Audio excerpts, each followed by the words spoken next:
Oh, Velva, thank you for joining. Uh, oh, all right, it's exactly 3:05, so we will start the program. Good afternoon, everyone. My name is Papa Ja. I'm the founder and executive director of the African Leadership Group. It's truly an honor to have you among us.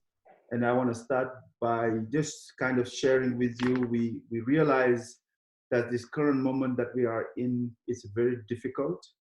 But as a community, as an organization, we always want to make sure we do our part. And one of the major roles that the African Leadership Group has as an organization is to make sure we provide the information and the resources to community members. Now, this evening we are having a program on home ownership. I want to share with you, and as I will read with you for you the vision of the organization, you will realize that we believe the first step of integration is owning your home. And with that, the vision and mission of the African Leadership Group is to help the African diaspora integrate and prosper by connecting cultures. We strongly develop community leaders and advocate for economic, social, and educational impact.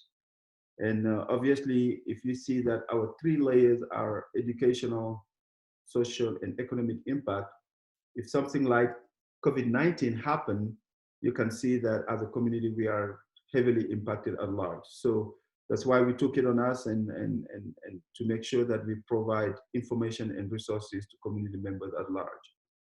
Now, as an organization, we have 12 separated committees. And with these committees, we have members of the community that have expertise in specific area that come and lead it in a way where they're providing information, they're providing resources. And the program that you are part of this evening is put together by the Home Ownership and Financial Committee. And as an organization, we believe that it's very important to help integrate within the American society. And one of the four main goals that this committee have is to serve the diverse community housing needs. We all went through that step where you have to buy your first home. You just don't know what you don't know. And we know how challenging it is. Unfortunately, some of us have made mistakes and learned the hard way. And fortunately, some of us was able to connect with the right people that guide us through that process to achieve that dream. The second point is provide program and service that assists the community. So buying a home, you just don't walk into the bank, to the seller and say, here's my $300,000 in cash, sell me the house. There's a lot of steps. There's a lot of steps that taking place. So as a committee, that's something that they really focus on, providing the program and service to assist the community. So encourage, counsel, and assist the community to financially prepare for home. We know the credit system in this country. We don't have the same credit system back home. Buying a home, it's a project, it's a vision. There's a lot of steps that you need to, especially financially. You need to establish your credit. You need to make sure that you have down payment assistance. There's a lot of things that goes into it. Even as a former banker, spending all many years in the bank, I still struggle with that process. So coordinate with a network of human service for the community. And this is why we are here tonight. And you will see that we have amazing partners, amazing people that are part of the African Leadership Group. They might not be from Africa, but they consider themselves part of the African Leadership Group family. And that's exactly what this platform is about. We don't expect as an organization to be able to do it all, but our expectation is to be able to partner and connect with all the resources that come and serve the community. So with that said, the list that you see in front of you, that's all the speakers that we have that are willing to spend their Saturday afternoon with us. And you see that we have a lot of speakers because the topic that we're going to be talking about is extremely, extremely relevant. As I mentioned, if you don't have a pen and a paper, I highly recommend for you to have one so you can take note. It is very, very important, and the information that you're going to be receiving could be a life-changing moment. Again, thank you for joining. So we have George Awusu. George, so we are very blessed to have George because, first of all, George is from Ghana. George is a member of the community. George is a real estate broker. George is involved in the kids program. George is a die-hard African Leadership Group member. So, but with his background as a real estate broker, George was involved, has been involved for many years, and leading and chairing the home ownership committee. So George, thank you so much for your service, and thank you so much for everything you do and participating in this program. We also have Jane Ford. Jane also is a member of the African Leadership Group, a very good friend of mine that's been involved with the organization for the last couple of years. So Jane is an African American, but he is a die-hard member of the ALG, and he's a real estate broker and also involved in the committee, making a big difference in the community at large. Jane, thank you so much for being with us this evening. And we have Atim Oti. Atim is a sister, and we have done a lot of work together in her previous profession as an immigrant attorney. Atim is an African from Uganda, but recently she was appointed as the chair of the Office of Immigrant and Refugee Affairs at the City of Denver. We are extremely blessed to have Atim as a member of the family at large, as an attorney that understands the immigration and understands the challenge we face as immigrants coming into this country, but also to have her as an asset within the city of Denver. So Atim, cannot thank you enough for all the collaboration and partnership. It's truly an honor to have you. Thank you. We have Patrick Noonan. Patrick also just find out about the work we do recently, but they have amazing program and service. Patrick couldn't just wait till Papa, I want to come and bring my contribution. So Patrick from the Colorado Housing Connect, thank you so much, and we look forward to getting some of your valuable information you have to share with the community. We also have Jay Salas. So Jay also is a friend of the organization, and we worked together in the past, and he's with the Office of Financial Empowerment. Again, very resourceful. So you're going to be hearing a lot of good information that could transform your life here. And we have Jacob. Jacob is with CHAFA. So most of us, we hear a lot about CHAFA because we hear about CHAFA loan. If you're getting a mortgage, you got to get through CHAFA. So, but most of the time we don't know what it entitled to have that. So Jacob, it's truly a pleasure to have you back, because I know you attended the last one we did, the first part of the year, but thank you so much for being with us. And we have Wendy, and Wendy with the Colorado Department of Local Affairs. Again, a very, very instrumental and very valuable information. You will get to hear it. So Wendy, thank you so much for being with us. And we have our friends and family from Bank of the West. And Bank of the West is a strong partner of the African Leadership Group for many, many reasons. As a nonprofit organization, and you know that we function based on donation, we function based on sponsorship. When it was very difficult to land some sponsors, Bank of the West was one of the first bank and one of the first entity to say, Papa, we will support you, we believe in what you are doing. So, and they always been there to financially support the organization, but not only that financial support, but also that community support that's led by B. Gonzalez. And B, and you will hear from her, she had a big heart for the community. She has done such an outstanding job, but to the point she became a committee member. She's part of the organization. She's chairing the fundraising committee. B is involved in a lot of other things. So B is truly, truly an honor to have you among us.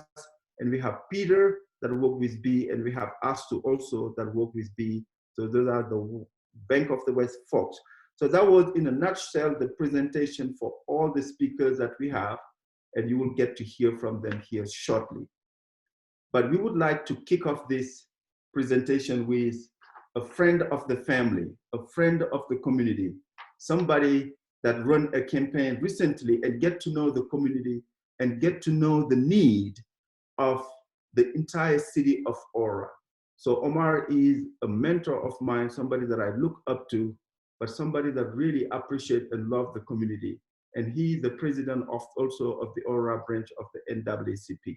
We wanted to have Omar come and share with us, with this COVID-19 that we are facing, what is the direction? What's going to happen within the state when it comes to real estate, when it comes to home ownership?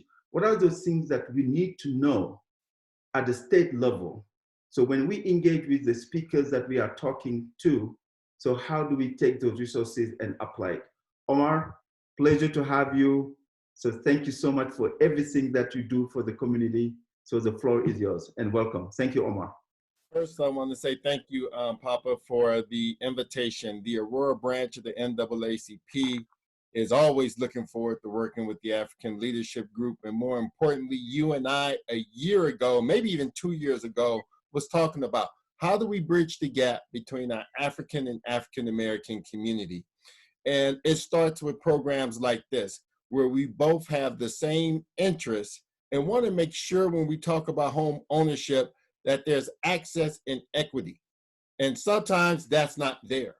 And the Aurora branch of the NAACP, and on a national level, we have just partnered with the National Association of Real Estate Brokers, and our overall goal is to get 1 million across the country, 1 million Black people into homes. That is our mission. And working with great financial institutions like Bank of the West and some of the organizations that's listed here, I think Colorado could do our part to make sure we contribute to that mission. Other organizations such as the Colorado Chamber, the African Chamber with Nikita Ricks, and the Aurora, Denver, and South Metro Chambers as well. Hopefully they will partner with us and share information on not just home ownership, but also if you're trying to open a business, will there be opportunities for you to purchase your building and not lease your building? Coming off COVID-19, trust me, I am heartbroken. I have friends that have been in the hospital, friends that have lost loved ones. This is a tragic situation and a crisis. But sometimes in crisis, there's opportunity. And within that opportunity, if you're at home, if you are looking at your finances, beginning to think about, how can I get my credit better? How can I begin to get that checklist together of things I need to have in place to purchase a home? Because once this crisis lets down and we get a handle on things, there will be opportunity, and you want to make sure you're prepared. So I say, like Papa said, get your notepad, get your pencil, get your checklist, evaluate where you are right now, and begin to figure out where you want to be in the next 2-3 months to be in place to either open that dream business or to purchase a home. Papa, once again, I thank the African Leadership Group for letting the Aurora branch of the NAACP be a part of this mission, and we look forward to working with you and the partners that are listed. Thank you very much. Well, thank you so much, Omar. I mean, look, I know where your heart is, and we are truly blessed to have you in the community. And just know our door, our hearts, our arms are always open when it comes to working with you. Thank you for being the person you are and for this partnership and collaboration. Thank you, Omar. It was truly a pleasure. All right, so this is the time we are getting to our speakers now, and let me go again to let you know how it works. So while the speakers is doing their presentation, please, if you have any question, send it through the chat form, because that's how we're going to use it to read it to the speakers. So please get your pen ready and submit your question. And this is the time that I would like to welcome Atim Oti with the Office of Immigrant and Refugee Affairs. Atim, thank you so much, and the floor is yours. Thank you, Papa, and good afternoon or good evening to maybe some of you who are listening in outside of Colorado. I'm super excited to be here today and to share some information coming out of the City and County of Denver. So as Papa said, I am the director of the Immigrant and Refugee Affairs Office at the City and County of Denver. And the agency that I work for is the Human Rights and Community Partnerships. And in my role, one thing that I want to share today are resources. As we are all challenged by COVID-19 and the crisis that has impacted us on an individual level, I really wanted to make sure that I offered some resources that are available to those who live in the city and county of Denver.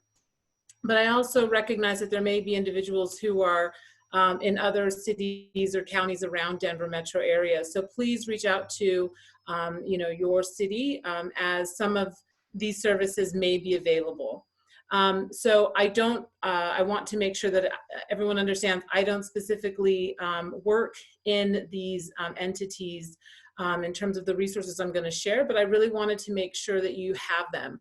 As a director, I work with a lot of immigrant and refugee organizations, as well as individuals who are concerned with their situation. And so I really want to make sure that everyone on this call knows that I can be a resource and I want to be a resource.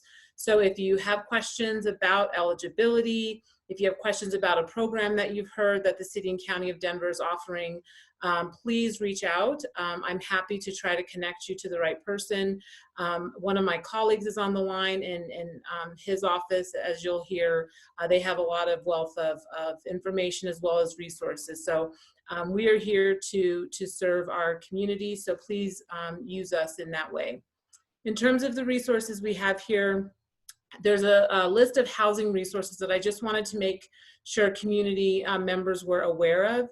If you already own your home, that's great. And there's some availability for some property tax relief if you, again, are in the city and county of Denver.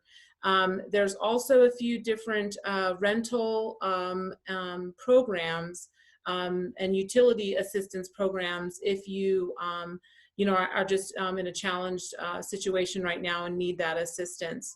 It is also important to know that in the city and county of Denver, evictions are not being enforced. And so that has been a directive of the Sheriff's Department. So again, if that is not the case, please reach out and I'm happy to forward that information on so that you can at least get some clarification on that.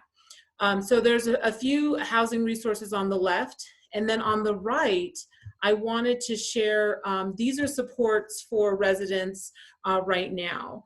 And one that I wanted to highlight was the benefits documents delivery. If you or someone that you know in the community needs some social services right now and is not able to get online, there is an opportunity for an individual from Denver Human Services to actually come to that individual's home with the application that they need. And so there's the information there, but I really wanted to make sure that that was highlighted because I know that some of our community members may be challenged in terms of having access to the internet or just understanding how to fill out forms for assistance online. There's also some information about rental and eviction assistance that can be accessed through Denver Human Services. So there's two different programs. There's TRUA, and that can be accessed through 311 as well as through Human Services. So there's a couple different areas where one might be able to access some rental assistance. And then lastly, I wanted to just make sure everyone understands, at least in the city and county of Denver, and I believe in other metro cities, the stay-at-home order has actually been extended to May 8th. Lori, next slide, please. And a lot of this information can be found on the City and County of Denver website. And so what I attempted to show here are the different links that individuals can access if you have a particular need or if you know someone who has a particular need. The City and County of Denver is really trying hard to make access to the various resources available. Next slide, Lori. And lastly, I just wanted to mention my office has been working very hard to try to get a lot of information translated into the top 10 languages spoken in the city and county of Denver. And so there are several different resources available in a variety of languages.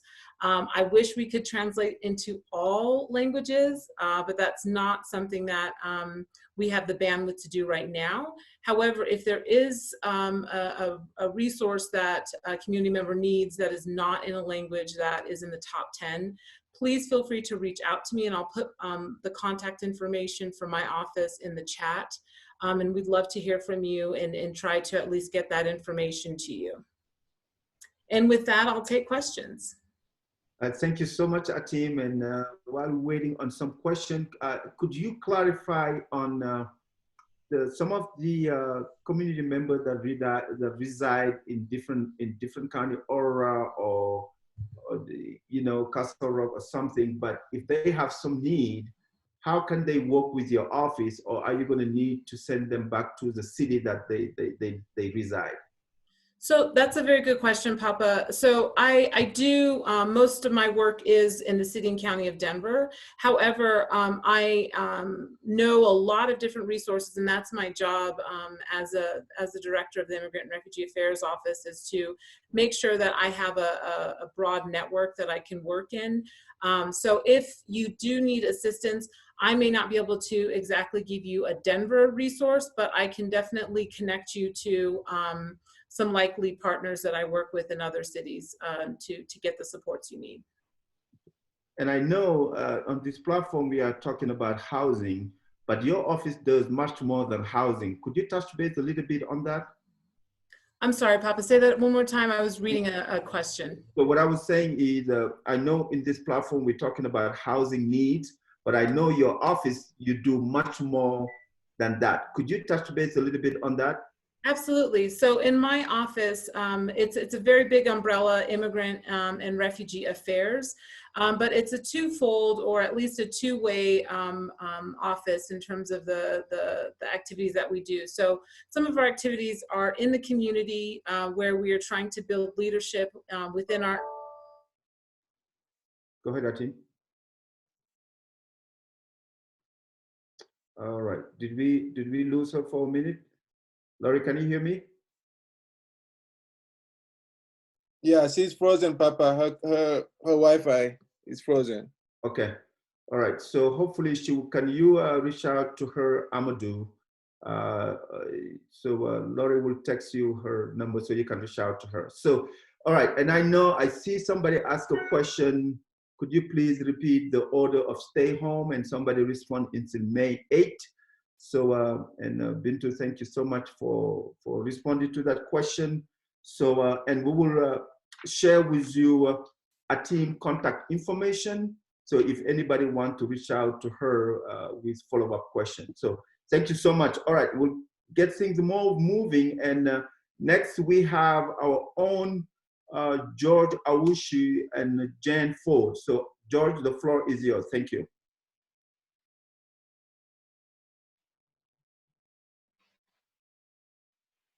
So George, you are on mute. You can unmute yourself, please. All right. Yeah, good afternoon, Papa.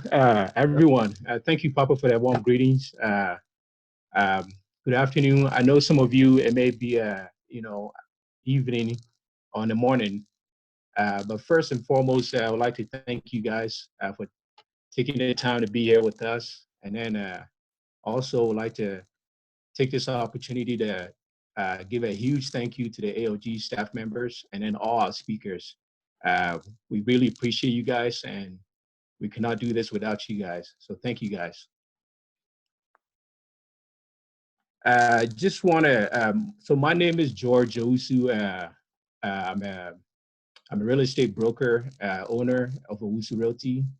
And I'm also, as Papa mentioned, I'm the chair lead of the Homeownership and Financial Committee. My colleague is Jan Ford, and he's with Brokers Guild. And I want to highlight some, shine some light on, our mission statement. As Papa mentioned, our Our mission is to help the African diaspora integrate within the American society. And it's very, very significant to us because the first part of the integration is through homeownership. And you know, if you own a home, you pay taxes, you own a piece of America, and you contribute to the economy. And it's very, very important to us. I know in this tough time, you know, it's very, very tough for everybody. Myself, we all experiencing it. As you know, Dr. Omar mentioned, you know, when there's crisis, there's still opportunities for opportunities. Some of the things that we want to share with everybody today is the resources, as you know, a team mentioned, and some of the things that I've been hearing from some of my clients are mortgages. You know, yeah, thank you, Lori. Mortgages, you know, how to pay for your mortgage, you know, how to pay for your rent. So what I came across, you know, through some of the research that I've done in the past couple, you know, in the last month is, you know, all federal backed loans, there's are required under the CARES Act. And technically, what I want to say is that everybody, it's by case. So what I will advise everyone who's listening is contact the person that service your mortgage and have a conversation with them. You know, you can get a forbearance, but there's so many different types of forbearance program out there. So if you haven't, if you're the individual that don't really understand the forbearance, we are here to help. Some of the forbearance programs that I know that some of my lenders have shared with me there are ones that calls for the payment, calls for everything due. You know, for example, let's say you ask for forbearance for 90 days. That's 3 months. So month 4, everything is due at month 4. So we don't want that because obviously that's going to put you to foreclosure, and we don't have that kind of cash to be able to pay for that. So if you are the individual that don't really understand that type of, you know, that program, please let us know and we're here to help. Same goes for renting as well. Some of my clients are facing that as well. They can't pay for their rent. The first thing I'll say is contact your landlord and have the same conversation with them as well. And now I would like to turn the mic over to my colleague, Jane, to share some light on the selling and the buying side as well. Good afternoon, everyone. Good afternoon, Jane. Thank you, Papa. First of all, I want to thank everyone and all the participants, and also a lot of thanks go out to Papa Dia for setting these programs up for us. It's very valuable to the committee. On the aspect of selling your home, at this time, like George said, it's a tough time. And so, you know, some people may be interested in listing their properties. If so, we're here to help them. Also, if they have any questions about their mortgages and how to do refinance, get in touch with the Bank of the West or any of the groups we work with to help you with your property. We're here to assist and help you in that aspect. As far as buying property at this time, you have a lot of people who have job situations where they are on furlough from their jobs. But there are also people who are still consistently working. And again, we're here to help them purchase properties. I'm in the process of closing and helping some of my clients purchase properties. Being able to see properties and going to view properties, that's going to happen next week. Also, virtual tours are available. So if anyone have any questions, Georgia and I are here to help and assist And I really appreciate the African Leadership Group. And in conclusion, remember, we're one big family, and we're all here to help each other, and everyone be safe. Thank you so much, Jane. Thank you so much, George. We are very, very blessed to have you part of the family and what you do. We have one question coming in from Zali asking, pretty much saying, thank you for the resource, George. What is the market right now to buy a house, townhome, or condo? I think I'm on mute again. Can you guys hear me? Yeah, we can hear you, George. So far, what I've been going through is the market is very competitive. There aren't a lot of inventories out there right now. So I'm experiencing that. Some of my clients are experiencing that right now. But it's still very, very friendly to new buyers. So I would say if that individual is ready to buy, let's work. Let's get them through the system, the process, and then see what we can find for that person. But it is very friendly and it's also very competitive. So. Yeah, and also another question, George. In this current environment, I guess there's no showing because of the social distancing. Could you share, both you and Jen, maybe share a little bit about the process when people are looking to buy a home for home visit or to sell a home to have people visit their house? So I'll start off, Jane. So at the moment, for the past, I want to say for the past couple of weeks, we can only do virtual showings, videos. Sometimes it will be a Zoom. The seller will volunteer themselves, and then we'll do a Zoom meeting with that individual buyer. And now is the only way we can show the property to the buyer. But I think upcoming Monday, we'll be able to, physically go in person and show that property. So. Okay. So Jen, anything you would like to add to that? Along with what George just said, showings will start again this Monday. And so things are starting to turn around, and we will be able to show properties. Like you said as well, the virtual tours, were available, and that was what we were doing in the recent past. But we're ready to go full blast again, and we're ready to help everyone out. Thank you. And now, and George, last question is, I know we have a lot of people in the community that are real estate broker. We have quite a lot of people that are in the financial industry. And as the chair of the committee, if people are interested in partnering with African Leadership Group and the committee, could you let them know what will be the process and how they can get a hold of you to see how they can be involved and help the community? Thank you, Papa. So to be part of the financial for the real estate community program, just get in touch with myself, or you may reach out to Jane Ford as well.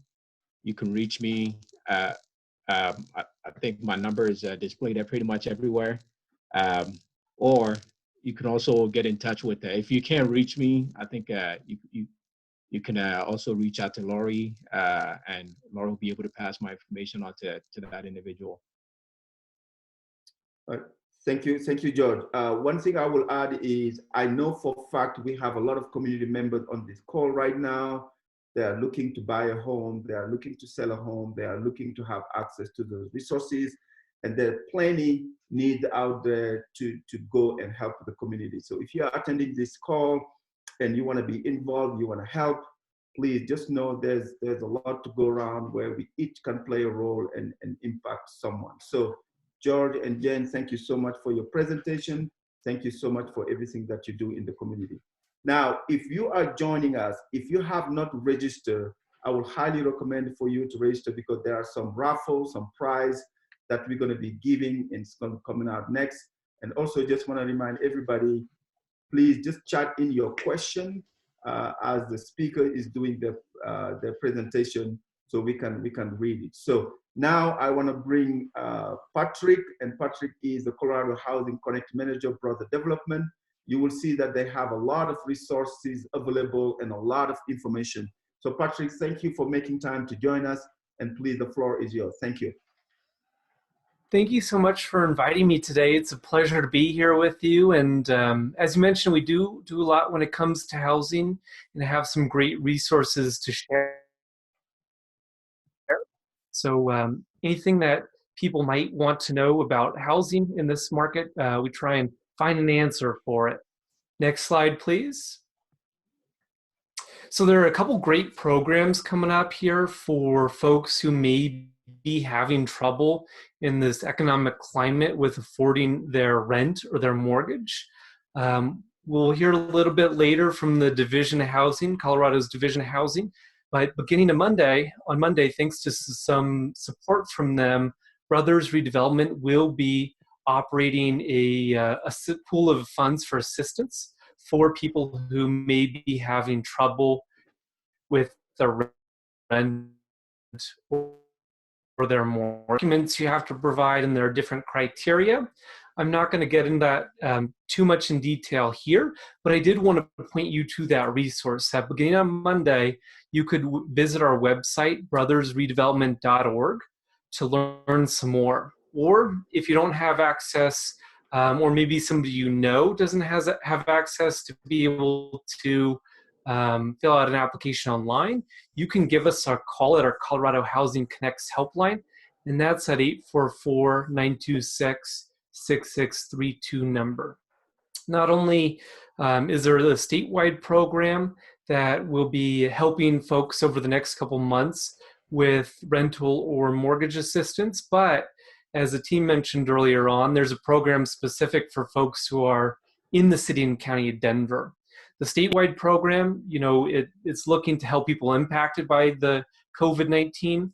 The City and County of Denver program has been around for a couple years now and will continue to be on and available to people through 2020 and hopefully much beyond that. So for somebody in the City and County of Denver who might need help with a rent or utility bill, they can start by calling 311. Not only is there utility assistance available in Denver through the Temporary Rent and Utility Assistance Program, TRUA, but there's also some statewide assistance as well through Energy Outreach Colorado. So know that if you have trouble paying your utility bill, that program has been around for a while and will hopefully continue to be around for a while. For folks who do come up across a hardship and need some help with their utility bill, they might be able to get help through Energy Outreach Colorado. Next slide, please. So we heard a little bit from George about homeowners and the resources available to them when they're facing foreclosure. Right now, during the coronavirus, mortgage servicers are offering forbearance plans. We're another resource if you want what a forbearance means, understand it if it'll be a good deal for you. People can meet with our housing counselors over the phone and down the road in person to understand a little bit more about their mortgage situation. Doesn't have to be specific to a hardship with the coronavirus crisis we're seeing, but somebody could call the Colorado foreclosure hotline that Brothers Redevelopment administers and get connected to somebody in their community who will be able to help work through that mortgage concern with somebody. One of the resources there and the person you can meet with is a HUD-approved housing counselor. Housing and Urban Development, the federal branch, certifies housing counselors to help homeowners, and could be somebody with a nonprofit or a government agency that could help somebody understand what might be going on with their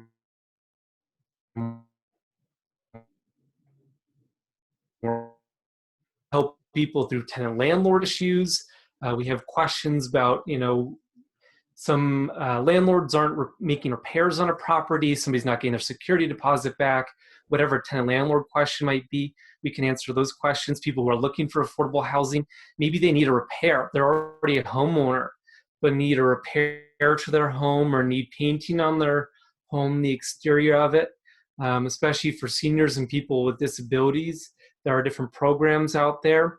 And really for any housing question, we're meant to be a resource out there, and you can call us on our helpline.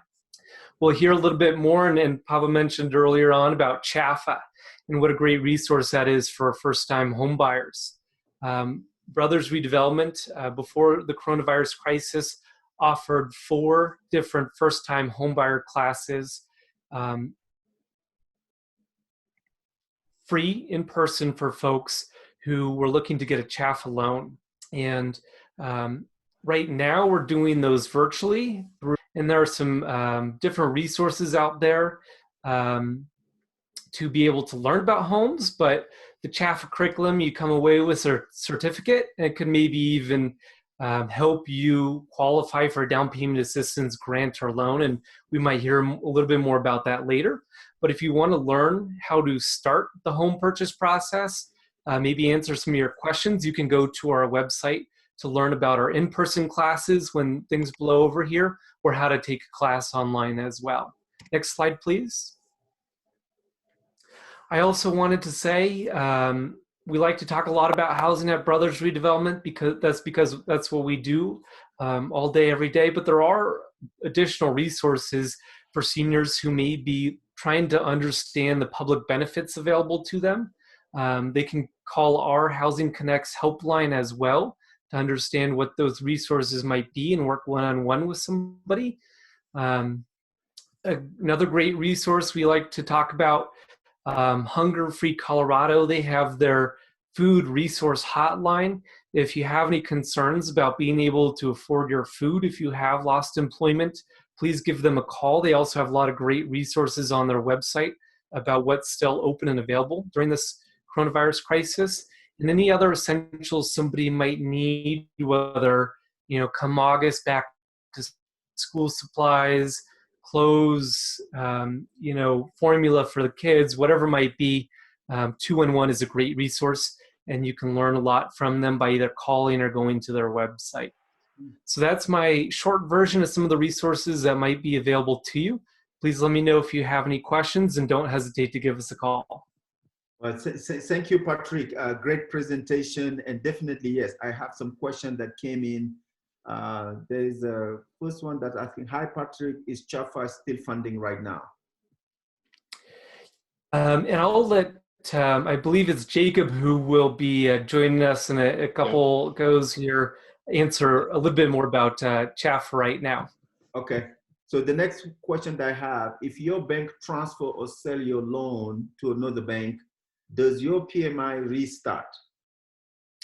So one of the things is pretty common for the owner of the loan to change after you close on your home. So for me, when I owned first bought my home, it wasn't more than a month or two before we had a new loan owner and servicer.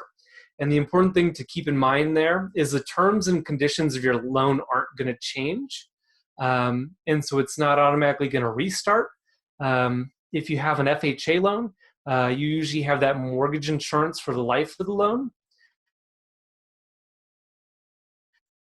Those might, fall off after you've been in the home for another year, for a number of years, 10 years, or if you pay down the balance and your home increases in value, you can try to apply to get it removed. That's a great question for somebody who's trying to assess whether that's a possibility for them. Definitely reach out, and we'd be happy to dig into it with you a little bit more. Okay. Thank you, Patrick. And I have this question for you, and pretty much the same question that will apply to all the speakers. We do have, as an organization, we have some undocumented members of the community where sometimes having access to housing is a big challenge. Does any of your resources support people that are undocumented, overstay their visa, where they don't have work permit also? That's a great question. And the answer is it depends on the program. So as a nonprofit, we get funding to do different things, and the funder gets to make the rules. So for our temporary rental and utility assistance program, we administer with Denver for Denver residents. If somebody needed rental assistance and was undocumented, it can help, no problem. For the statewide rental and mortgage assistance program, unfortunately, it would not be able to help somebody who is undocumented, and that has to do with the rules that the state has. For a homeowner, though, who might be looking for help, or for a renter who might be trying to understand what their best option is, the information we provide through our helpline or the one-on-one sessions we have to work with people to understand their options are available to anybody who might be able to call us. Good question. Okay. So then you would recommend just people, they can always start with you to see the resources that you have and you can connect them from there, correct? Absolutely. So, and again, can you go over again the best way to reach you? You talk about the 211 and we see the number here on your screen. So what is the best way for community members to reach out and get connected with your organization? Absolutely. Any housing question you have, our line is the 844-926-6632 number. That's a great way to get a hold of us. We're happy to answer any housing question somebody might have. If it's something that's not necessarily housing related, we can also make referrals out to other organizations that might be able to help. And generally, if you're looking for another community service that you might need, 211 is another great option. All right. Thank you so much, Patrick, for this valuable information. And, Thank you. And I know the community is very appreciative for your time, and you're definitely going to be hearing from us. So we really want to thank you for your time and this amazing contribution. Thank you again. Thank you very much. You're very welcome. All right, so this is the time where we are getting to the raffle. This is what I was talking about and asking you to register if you have not registered.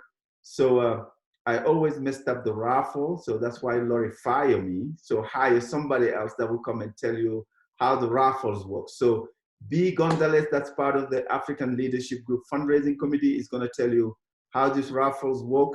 And I can tell you, you have a short period of time to chat in whatever you're going to chat in and have the opportunity to win. So B, the floor is yours.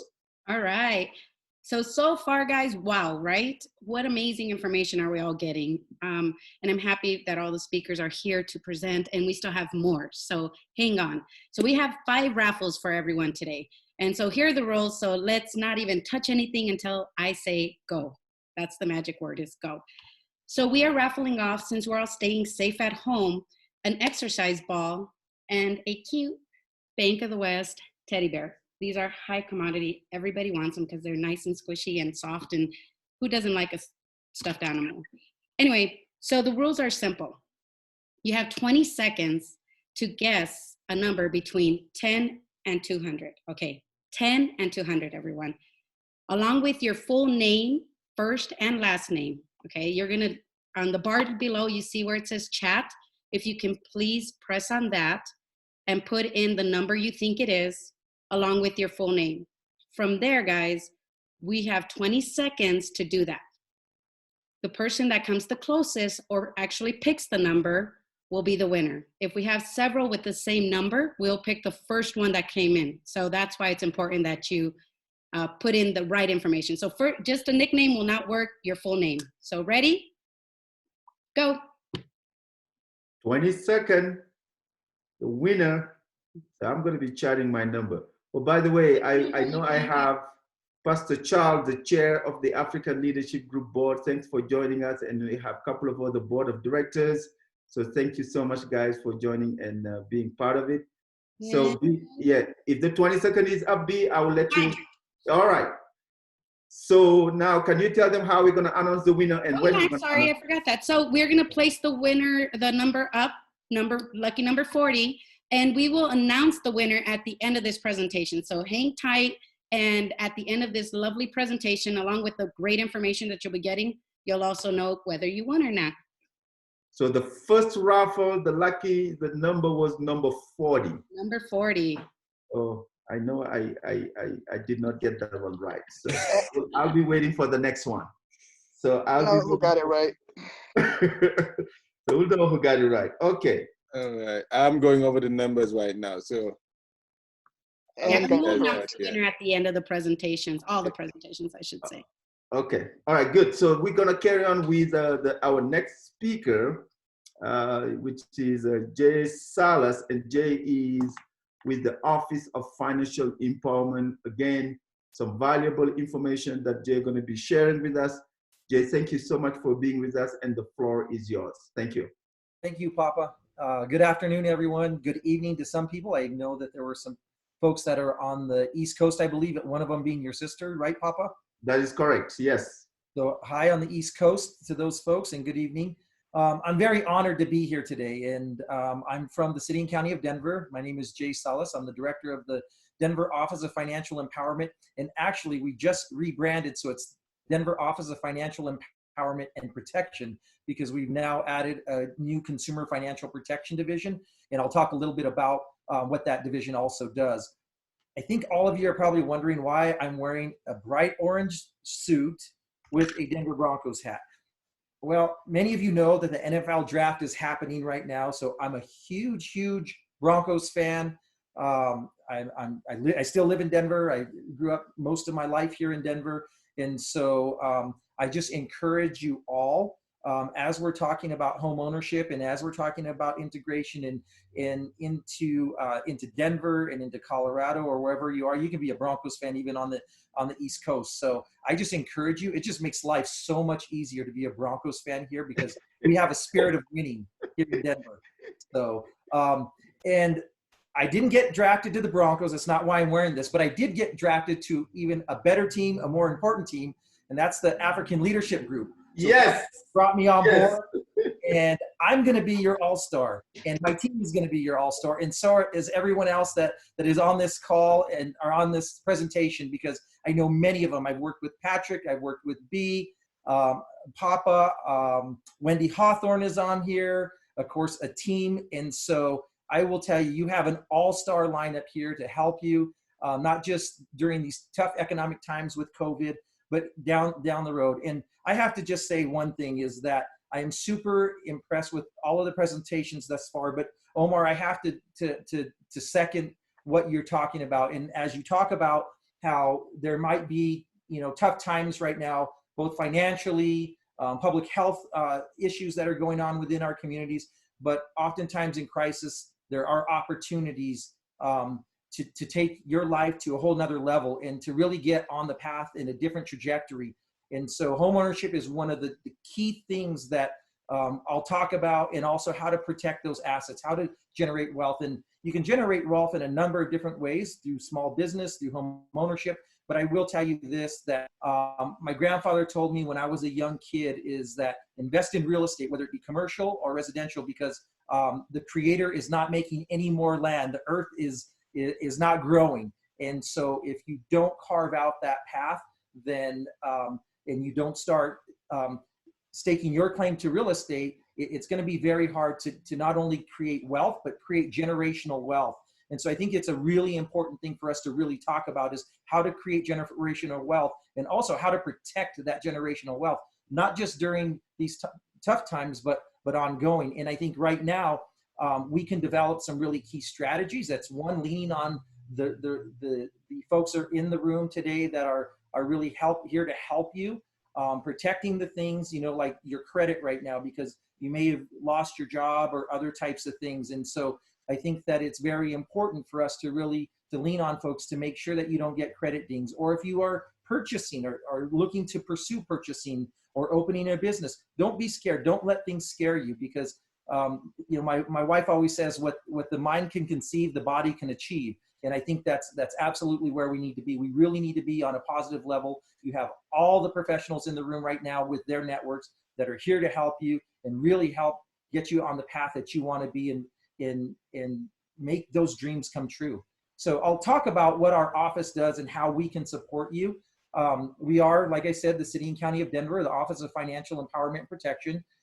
We really work to improve residents' lives, both individually and as businesses, to help with economic mobility, help to stabilize families. We work with a network across the city and county of Denver, both internally with our government agency, both with our state partners, and also with all of our nonprofit partners, because us alone cannot do it. It's really those networks and bringing the team together that can really help with what we do. And one of the things I also wanted to say is we've developed in our office what's called our economic ecosystem. And so we really focus on 5 key pillars that we help residents around. One is stabilized housing, and one of the big pieces is home ownership. And so we work on affordable home ownership. The second pillar is education and childcare. Many of you that have children or are planning to have children, it is very, very important to factor in those costs. Colorado is one of the most expensive places for childcare, and so we really work to help to create affordable childcare and also to connect people with those resources. And then also with education, we want to ensure that your zip code or your neighborhood does not dictate the type of education or trajectory that you're going to have. It is very, very important that our children, and there's tons of studies across the board around education about, at certain timelines in a child's development, as far as the number of words, vocabulary words they need to know by a certain age and other types of things that will also, studies show that dictate their trajectory. And so we really, really work with folks to ensure that your zip code does not dictate the trajectory that your child is on. And that is very, very important. The other thing that we also work on is transportation, because we know that many communities of color, low-income communities, have a first and last mile connectivity issue to public transportation. We have a hard time getting to and from work, getting to and from, getting our kids to school, other types of resources. Also, access to healthy foods are oftentimes an issue in our community, and even the walkability of our communities. And so we really work to, one, on the policy level, to really push and inform leadership in our city to make sure that we are addressing those things, but also finding solutions, not just as a blanket, but individually. We want to talk to you individually to hear what are your issues that you are going through around, transportation. So that's another pillar. Then we also work on health. Health is a huge, huge issue. And as we know right now, health with this pandemic is affecting communities of color a lot more than it is other communities. And so this is nothing new. It's nothing to be afraid of, but it's something that we have to understand as professionals, and all of us in this room as helpers, is that there is an inequity. And Omar talked about inequity and making sure that everything we do is equitable. Well, I will tell you that right now, because of this spotlight right now, and you're seeing inequities, it is nothing new. I think the pandemic and COVID-19 has really been an opportunity that a spotlight has been shined on inequities, and we have a lot of work to do. We have a long ways to go, but I think together and partnering with you, we can bridge those gaps of inequity. And so when we talk about health, financial health, access to healthy foods, mental health, is very, very important for us to understand those equities. So that's another pillar that we work in. And then also jobs, entrepreneurship, and training. Many folks have been laid off, and many folks that are still working and in fact are even doing better. And I think that, if you're thinking about a small business and you're getting ready to launch one, don't be scared of it. Just talk with all of the professionals to understand what the landscape is, but there are opportunities out there. You may have to transition your business, or if you're a business now, you may have to transition your business to do some other things, but we're here to help you on all of those fronts, whether it be, how to have conversations with your finance companies, whether you're an existing business or with your home. We look at both your professional and personal situations, because they're so tied together. Can we go back real quick to the last slide, Lori? So I'll just kind of touch base over the programs that fit under my office. So financial empowerment centers, which we have 11 centers across the city and county of Denver. And what we do is we provide free one-on-one financial coaching. And so we help work with everyone around their personal lives, what your goals are, and some key factors and key things that we try to do is we increase credit scores or establish credit. We help people get banked into safe and affordable banking products and services. We also help you reduce debt. We also help you with home ownership or stabilize your housing. We also help you to increase savings. Many of our folks do not have any type of savings. And so a lot of times people come in and say, well, I barely am making enough to pay the bills, or I'm having to alternate bills. We really can help you to understand the financial, the whole financial picture. We can help you to restructure. And we've had a lot of people that have come through our program. And you can see us once a week, once a month, once a year. It's entirely free. It's up to you. And I'll give you a little bit of background on some of the things that we have accomplished since we launched this program back in 2013. We've helped residents reduce their debt by over $7.5 million. That's debt that's paid away, gone. We've helped countless people increase their credit scores, and our average credit score increase is about 40 points per person, which that at 35-point increase will take someone from one credit score rating to the next, which actually helps you with actually to get loans and access to loans and other types of things, and it keeps your interest rates down and saves you money in the long term. We've also helped people purchase close to 300 homes during that time. We also, at our financial empowerment centers, provide free tax service. So if you're interested, we can also provide free individual tax service. And now we're working with folks around their business taxes. And so right now, because of COVID, we are providing tax services virtually. And so we did get a waiver from the IRS recently to do those, and also use DocuSign. So we really want to help people with their taxes and making sure that they do that. So that's the financial empowerment centers. We also have a program called Bank on Denver that really helps to develop and create financial solutions for all of our residents. And that means we have a number of bank accounts with both our credit union partners and a number of our banking partners that bank accounts have no overdraft. So people sometimes get involved in overdraft. And we also help coach you on how to ensure that you're able to use the bank account so you don't get overdrafts and those types of things. And banking is very, very important. Even if you want to get a job, like with the city and county of Denver, for example, you have to have a bank account in order to get the direct deposit. We also are working on alternatives to payday lending. Payday lending, and especially right now where people are struggling to make ends meet with COVID, many people are going to look to some of these predatory payday lenders, or even business loans and other things. We have business loans that go down to a 550 credit score. We provide free financial coaching, business coaching alongside those. We also are, like I said, are working on these alternatives to predatory types of loans, including we're hoping to launch a loan program that will help with folks that are applying for tax returns that go and get these high interest or high fee loans. And so we really would love to work with you with our Bank on Denver program. And then we also have our Consumer Financial Protection Division. Right now, because of the situation that people are in, there are a lot of scams, frauds, things going on. And we want to ensure that, one, we can help guide you down that path. If you feel like you have been a victim of any kind of fraud or scam or wage theft or anything like that, you can call our number. I know the complaint line is up, and then I can also give you some additional ways to get involved with that. But we really want to help you with that. Or if you see something that's out there that you think might be fraudulent, you can call our line, and we can check to see that if it's a fraudulent or a scam or anything like that. So we want to ensure that we're helping you on the consumer protection side, because right now there's a lot of people out there that are going after people. They're targeting different types of groups. And I hate to say it, our immigrant and refugee population is one group that is always targeted, even outside of COVID. And I want to make sure that you have all of the resources to ensure that you don't fall for scams or anything like that. Next slide, please.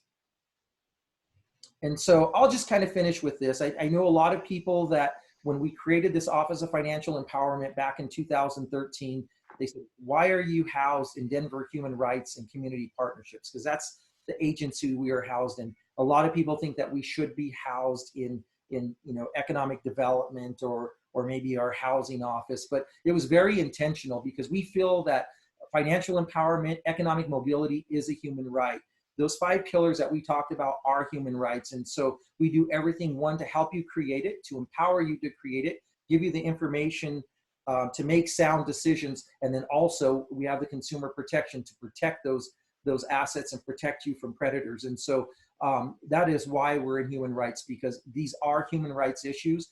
Economic mobility is a human right issue. And lastly, the city and county of Denver, we love our immigrants, we love our refugees, we love our population. That's what makes Denver great. That's the Denver I grew up in, and we're gonna do everything that we can to ensure that that is the Denver that your children grow up in. So I'll stop there. Well, Jay, that was an amazing presentation, and we got a lot of questions. I can tell you one of the main questions that came in over and over, what is your number? What is the best way to contact you? Could you go over that again one more time, please? Yes. So one thing I will say is you can go to denvergov.org/financial empowerment. And so our 2 main lines, both for the consumer protection complaint line and then just our general line to get connected with all of our services, are on there. I'm going to go as far as to even give my personal cell phone out to everyone, because I will make sure that I will connect you with people in our office. And my personal cell phone number is 720-530-2973.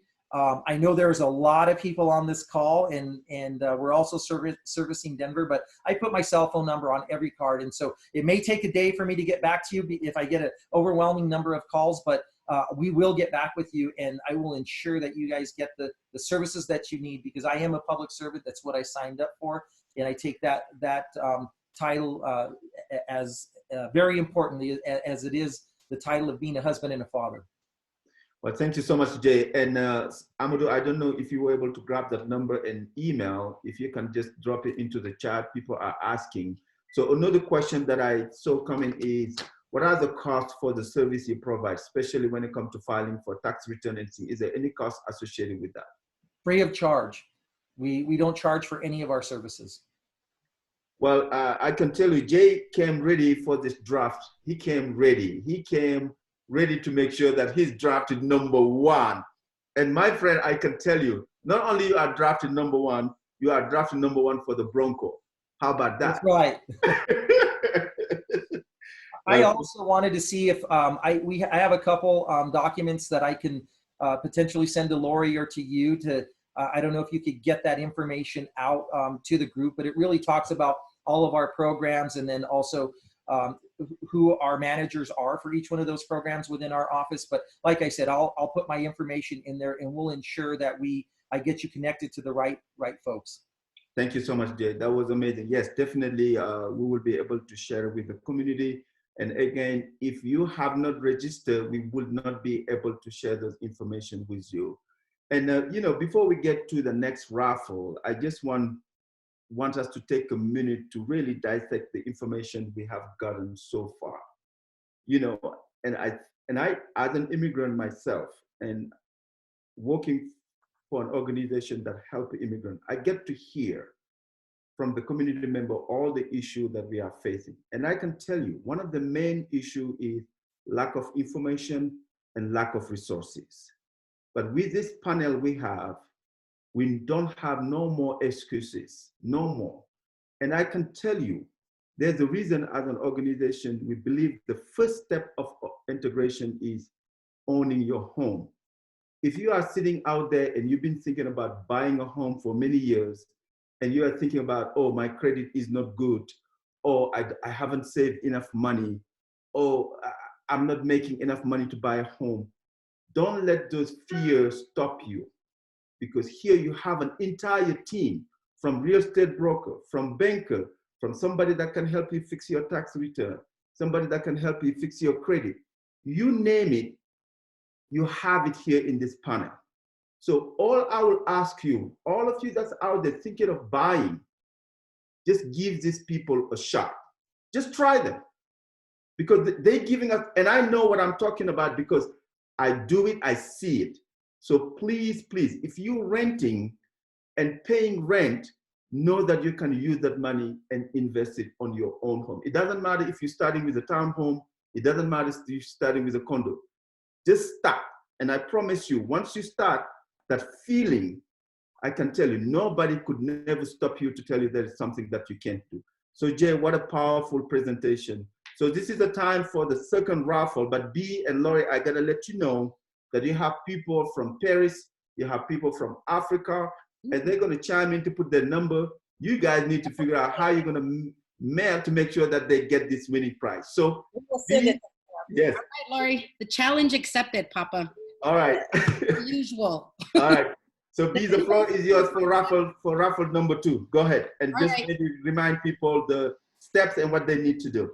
Sure. Jay, wow. That's all I got to say is wow. Thank you for your energy. Thank you for all the information. And there's still more to come. Wow. Right, guys? Okay, so same rules apply. Full name, okay, full name, first and last, 20 seconds. You only have 20 seconds, and I just got my stopwatch. So hold on, let me put it back on. Chat it in, and we'll show you the number, the winning number at the end of the 20 seconds, and we'll announce the winner at the end of this presentation. So hang tight. And you don't want to go anywhere anyways. And that's number between 10 to 200, right? 10 to 200. So 10 to 200. All right, guys, ready? Go. All right, so while we do that, let me see my friend that I have here. Jeremiah, it's so funny that you're showing on the screen, but your name is Tonya. So, you know, I got to pick on you. So. 5 seconds. All right. Abdul Kasima, thank you for joining, Abdul. All right, stop. No more. All right. 14 so is the what is last your lucky number? 160. Wow. 160. Remember, guys, it's 10 to 200. So the numbers are everywhere. All right, and we'll be announcing the winners at the end of the presentation. So thank you so much, Laurie. Thank you. And there are 3 more raffle, right? Yes. All right, excellent. All right, Jay, again, amazing presentation, and thank you so much for your partnership. We are so fortunate and lucky to have you. So next time I gotta show up with my orange and Bronco gear. So I gotta be ready for next time. Represent. All right, so, and I know a lot of people have questions about CHAFA loan. How does it work?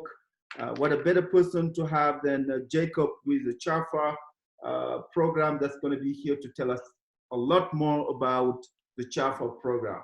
So Jacob, the floor is yours, and thank you so much for being here.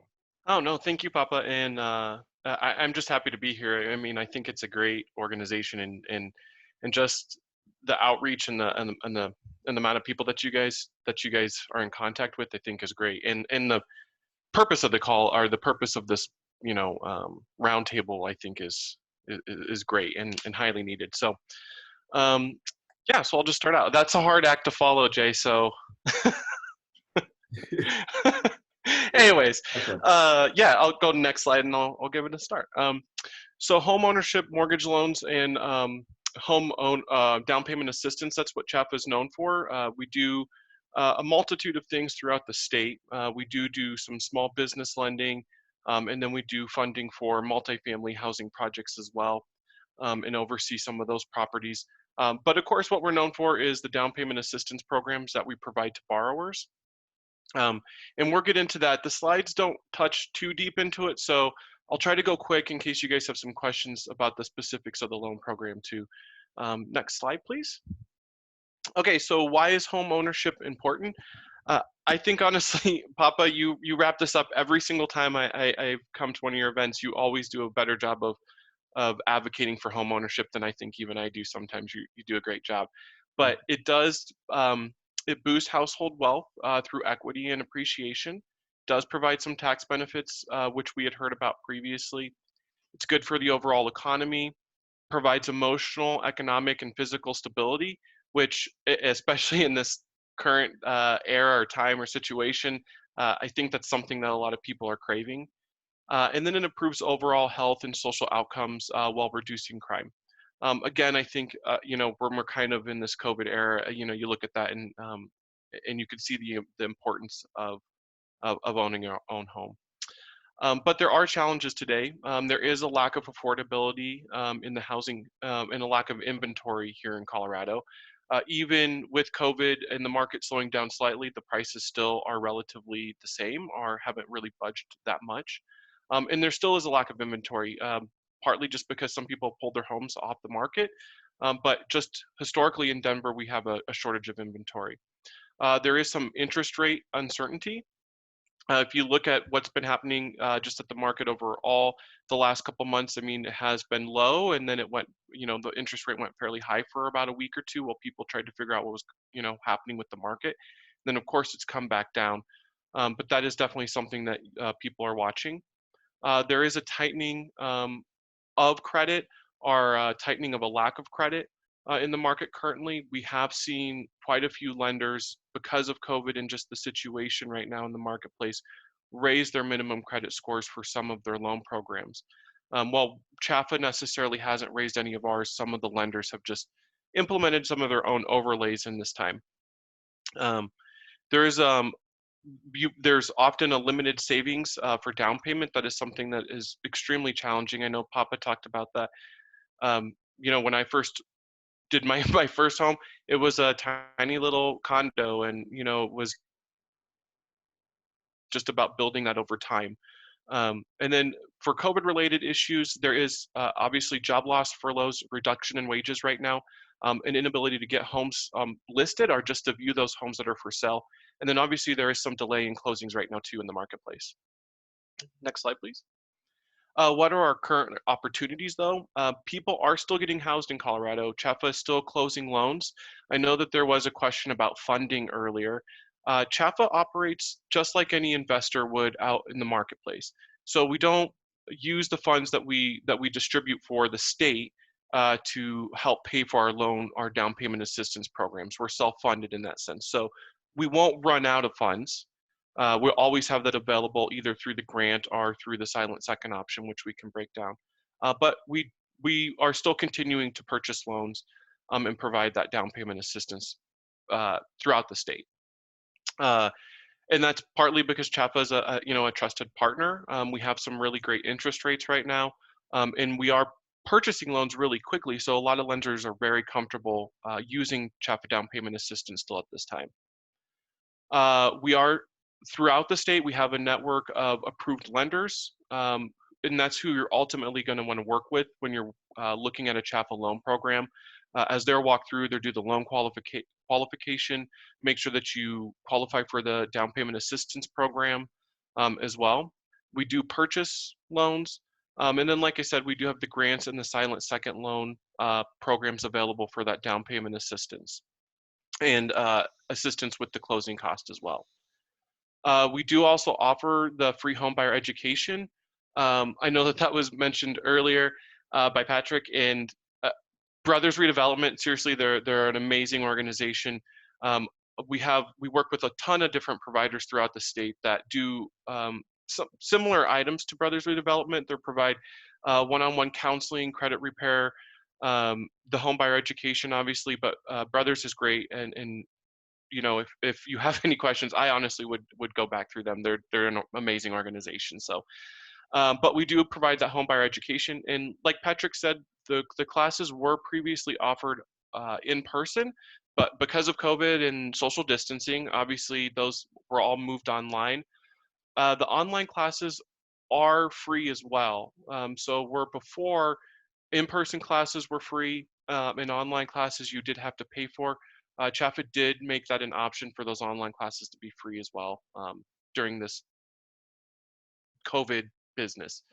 So yeah, next slide, please. For the CHFA homeownership basics, just kind of the minimums to qualify for the down payment assistance, not necessarily the loan. You do have to have a minimum FICO score of 620. Again, some lenders have put additional overlays on loan programs though right now, so you might see requirements up to 680 or 700, but those lenders are essentially putting additional overlays just to protect themselves right now. So ours is still 620, but just keep that in mind. There is some income limits. We do have an income limit on our main program of 120,100. So whoever's on that loan, as long as you make under that amount, you would qualify for CHFA down payment assistance. We do have a loan limit as well of 510,300. And then we have a minimum borrower cash investment of $1,000. So you won't necessarily, that's not a maximum. You will at least spend $1,000. More than likely, you will spend more than $1,000, even with the down payment assistance. And then, of course, the home buyer education is required to do the CHFA down payment assistance as well. So again, give Patrick a call. And they are in person and online. And the reason it's denoted that way, there's in person online, and then there is online, just a webinar that you can take as well. But the class is excellent. If you continue to have questions, kind of around the mortgage or the home buying process as a whole, I highly recommend taking the home buyer education class. It walks you through, what your lender does, what your realtor does, the different type of documents that you're going to see throughout the process. So you're not blindsided as things are kind of coming your way. You have a better understanding overall. It also goes through long-term care of that property, things that you might expect to see or have to pay for over time. So I highly recommend, if you're just even starting out and you don't know where to begin, taking that home buyer education class. Next slide, please. To get started, you can go to the CHFA website. It's just chfainfo.com. There is a Your Road Home newsletter that goes out that provides information to potential home buyers. Provides information such as, our home buyer education classes are online now, and it also provides some informational videos. Every once in a while, we'll send out something that might talk about credits, let's say, how to fix your credit or whatnot.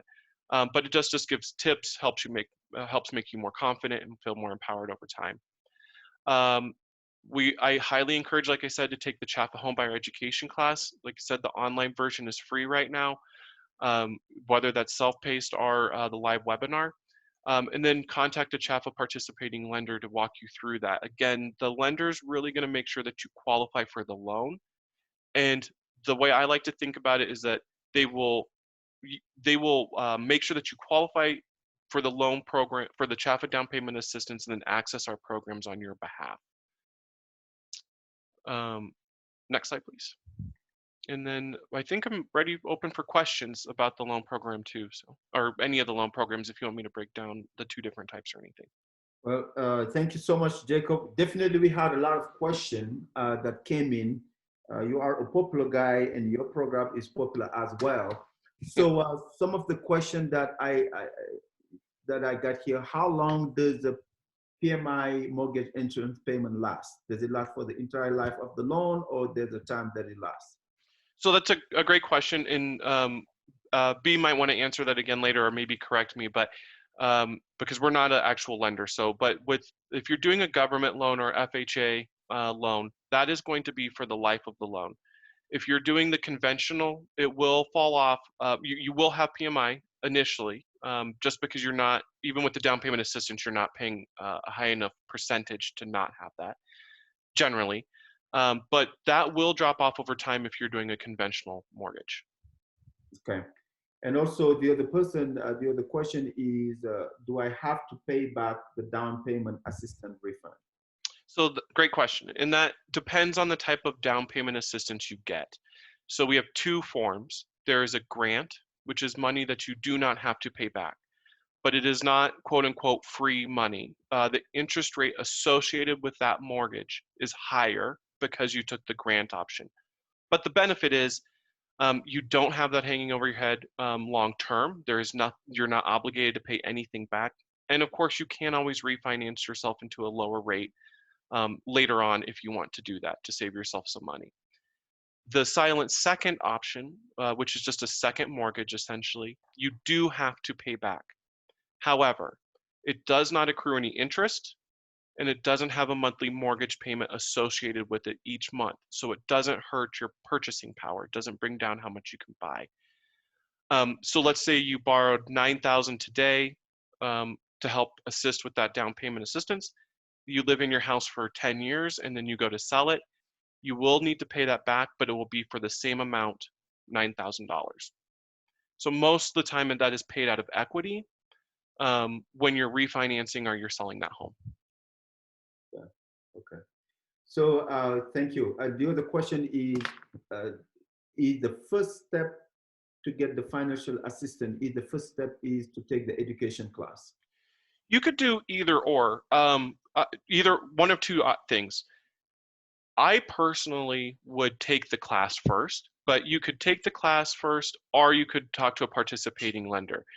You know, I would take the class just so I'm a little bit more informed on what I'm looking for, maybe in my lender, in my realtor, and then do my research on those two items. But you could do do it either way. But just know that that class ultimately is going to be required.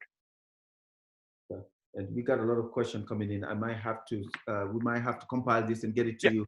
But the other one is, what program offer first home buyer assistance to help with down payment? So we only have one loan program that requires that you be a first-time home buyer. All of our other loan programs do not. So regardless if you are or not, we will have a program that we could fit you into. The benefit of being a first-time home buyer and using that program is that the rate is slightly lower. Usually it's about 1/8% lower. But regardless, you will fit into any of our program. Okay. Well, we will definitely compile all these questions. Jacob, you had a lot of questions here that's coming in. But I think the last thing is, some people are asking, what is the best way to get in touch with you? Could they have your number, or what, yes, what contact do you have that they can reach out? Yeah, you can feel free to call me. My number is 303-297-7816. Okay. And you can also shoot me an email too. I don't know if you're sending something out afterwards, feel free to provide my email address as well. And I can send you any information that you want. So if you want that to come through the mail or through email, I can break it down, those programs for you, and get you some links that would be helpful. So that's great. And Laurie and Amadou, we have the tough task to compile all these questions. There are some amazing questions that are coming in. So I promise you we'll compile it and get it back to you. But please, if you haven't registered, that's the only way we're going to have your email, because we will send you the entire slide and the recording video so you can listen to this, all this program.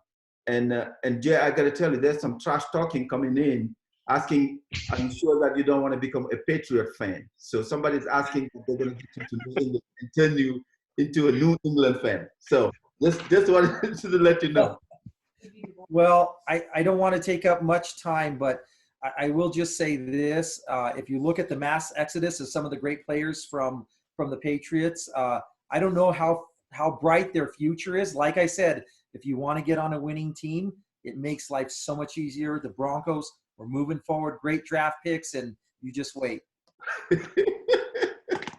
We got to figure out how do we do a virtual conference and talk about the Broncos. So that would be my next task. All right, and we are getting ready for raffle number 3, and we will have Wendy come, and we will just if you want to just gonna go over the rules and regulation for the raffle and get people plugging in their numbers, please.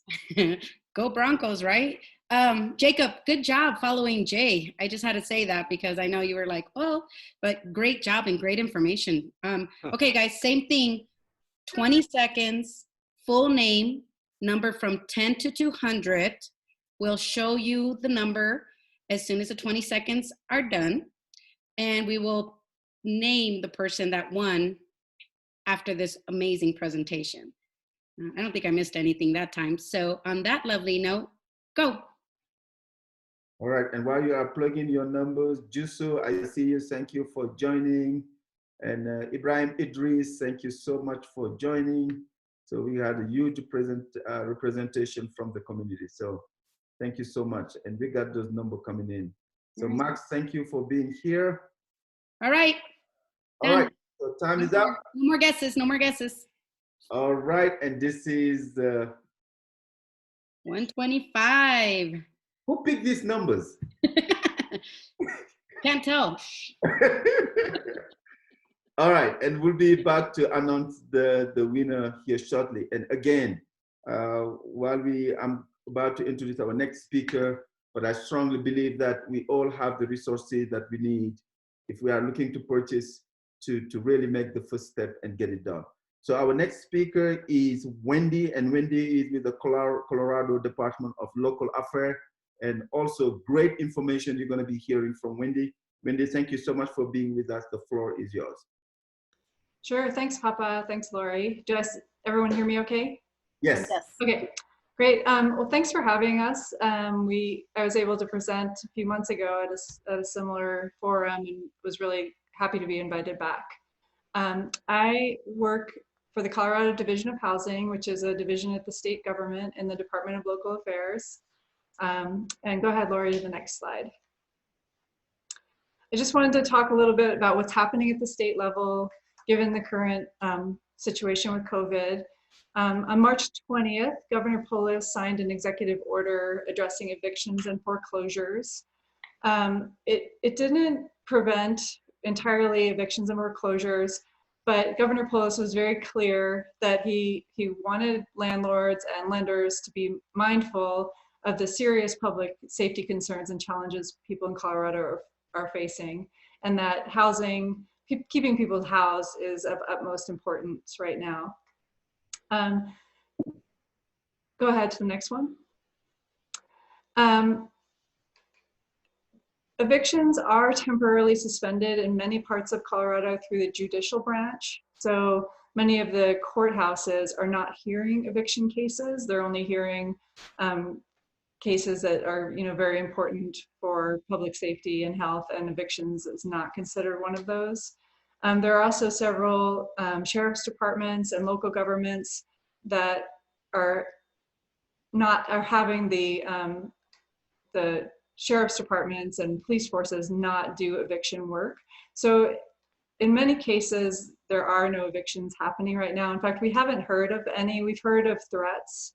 Some landlords are posting threatening notes on people's doors and things like that. But so far, we don't believe that there are evictions happening, or hopefully not many. The Federal CARES Act, which is the big act that was passed to help people during COVID, included a 120-day eviction moratorium for what they call covered properties. The big piece of covered properties are any property that has a federally backed loan, and it also prohibits charging fees and penalties related to non-payment of rent during that moratorium, again, for these covered properties. Now, it's a challenge for people to find out if they're living in a property that is covered, finding out what whether that is a federally backed loan. I would suggest, asking your landlord if they're threatening eviction, suggest that you do know that there is a moratorium at the federal level. There are organizations that are trying to create lists of what those properties are, so people do have more access to it. Go on to the next one, please. It's important to realize that even though evictions are not happening right now in many cases, rent is still owed. So it's not, hey, there's no eviction, so therefore I never have to pay my April rent or my May rent. You're still bound by whatever rental contract you have in your lease. And landlords, are able to seek payment under the terms of their rental agreement. So I would suggest if you're in that case where you haven't been able to pay your rent and you're hopefully not being evicted, to be upfront with your landlord, communicate with them, and try to work out a deal with them to make that payment over time. And hopefully as the unemployment insurance kicks in and some of these other stimulus checks, you'll be able to catch up on that rent. Go to the next one, please. Several people have mentioned this, so I won't go into great detail, but on the mortgage side, the CARES Act, so again, the federal act did impose a 60-day moratorium on foreclosure proceedings. And again, that doesn't mean you don't owe your mortgage. It just means that the lender can't start foreclosing on you. So as I think it was George and Patrick both mentioned, the idea of forbearance, it's really important to call your lender and say that you need forbearance. And anything that's backed by federal, so it's a Fannie Mae or an FHA or Freddie Mac loan, they have to give you forbearance. And it's the kind that's better, which is that they add the mortgage payments onto the end of your mortgage term. So they're not saying, hey, we'll let you pay us 4 months mortgage as soon as this is over. It's that if you had a 30-year mortgage, now those months of forbearance are added to the end. So that's very favorable. You know, you'll be able to pay it as you can down the road. We're also recommending that if you do call your lender and ask for forbearance, try to get that in writing, because during the last big, Great Recession, there were cases where people had said they called, they got forbearance, but then they never got it in writing, and it did become a problem for them later. Go to the next one, please. As Patrick mentioned, the state, in that same executive order, Governor Polis provided $3 million to provide short-term rental and mortgage assistance. It's eligible for families that were low income prior to COVID. So the idea was that families who were quite low income before maybe wouldn't have the savings available to kind of ride this out, or when they got unemployment insurance, it may not be enough to cover their mortgage or their rent.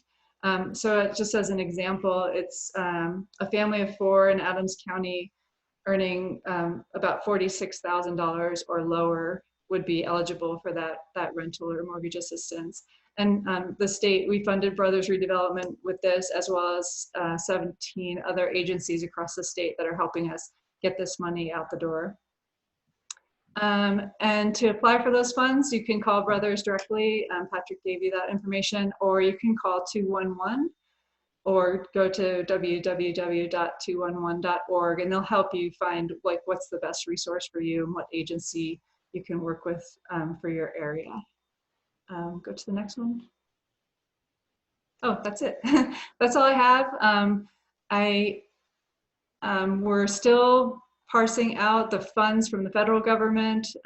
There's different awards happening to the state to support the different programs we have, and we're all still trying to figure that out. But the governor and the Division of Housing, is very aware that this is a really difficult time for everybody. So hopefully we'll continue to put out programs that can support people.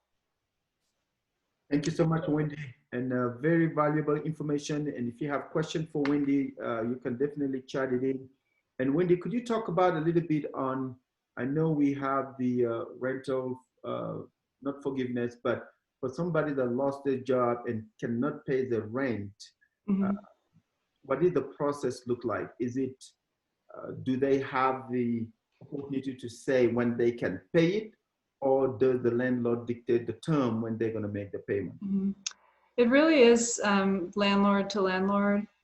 People have that rental agreement with the landlord, that spells out what's due and when it's due. So it really is a matter of calling the landlord and trying to work it out with them. And if you can get the assistance, like through Brothers or another organization, you'll have the money to pay it. But if you just can't get the money to pay it, unemployment's not enough money, then you really do need to work with your landlord to try to work out something. And we've heard in many places that landlords are willing to do this. They realize that everybody's struggling right now. So, evicting someone or just ending their lease is not good for them either. So I would say, take a strong position with them and try to work something out with them.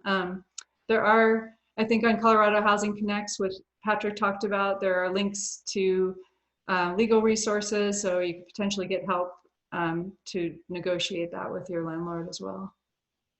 Okay. But also, could you touch on your department? Do they work with undocumented immigrants? If so, how? That is a real challenge for us because there is a state law that prohibits us from providing financial resources to undocumented immigrants. This program for rental assistance and mortgage assistance does require that people provide documentation that they have legal residency. We have heard from numerous community groups that this is a big problem, and in this time of crisis, this should be alleviated. So I would suggest, reaching out to the governor's office as if that's something this group would want to express, that they are hearing that and listening, and maybe that would make a difference. Okay. So now, could you also touch on what is the best way to get in contact with you and your department Do they call you directly or email or website? So our website is, I'm looking at C as in Colorado, DOLA, so CDOLA .colorado.gov and then /housing. And that's where you can see the various resources that we have, and especially around, there's a whole page on COVID and frequently asked questions and that sort of thing. And I think the page you have with contacts also has my email and phone number, and I'm happy to talk to people directly as well. Well, thank you so much, Wendy. That was so much valuable information, and it's truly a pleasure to have you back.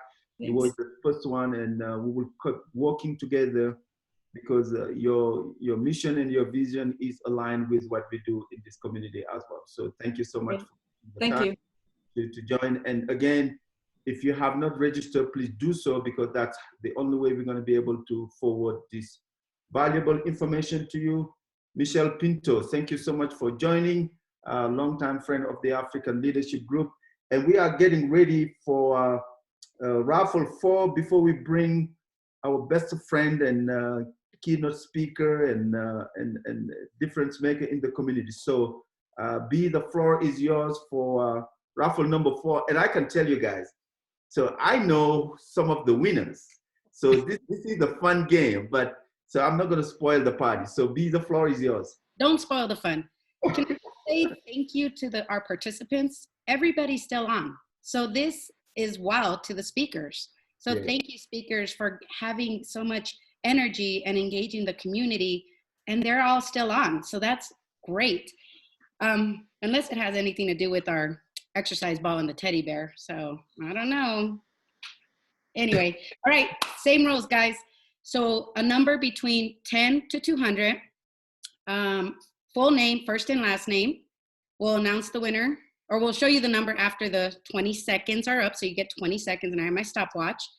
And then I guess you can think of Bronco numbers. So that way, since that seems to be the everybody's going for right now. So when I say go, go. All right.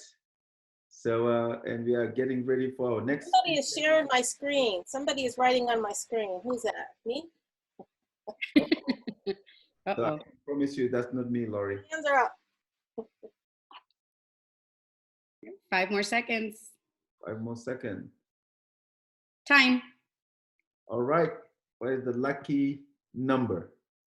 I have to wait for half a second. Half a second. Ready? All right. Drum roll. Number 11. Man, who is picking these numbers? So I have a problem with that. Really, who's pick? Well, we'll see who's gonna be the winners. So, all right. So we are just almost at the end, and I'll say the most important piece of the presentation, because we all know when it comes to home purchase, you need a bank, you need money, and you know, it's even more interesting when you have a bank that identifies themselves as a friend of the community, as a family of the community. So it's truly an honor for me to have the opportunity to present the Bank of the West team, but also to introduce B. And I don't have to read her biography to introduce her, because she is just a sister and a friend and a family of this community. The first time I met with B, and those of you that I had the chance to meet with, and people will always ask me, oh, how do I become part of the African Leadership Group? And we all know what the answer is. The answer is you just need to show up. And not only she has shown up over and over again, but she's shown up with the intention and the attitude and the act to make a difference, to the point where she is truly embedded to this organization and being part of the African Leadership Group fundraising committee. So it tells you a lot about this person. It tells you a lot about the care that they have. So B, without further ado, it's truly an honor to have you part of this family. Thank you so much for everything you've already done. Thank you also for what you have in mind and wish for this organization. It's truly a pleasure. So thank you so much, and the floor is yours. Well, thank you. No thanks actually is needed. This community is amazing. And so being a minority myself, I mean, it just made sense, right? We need to get more people, more minorities in homes, period.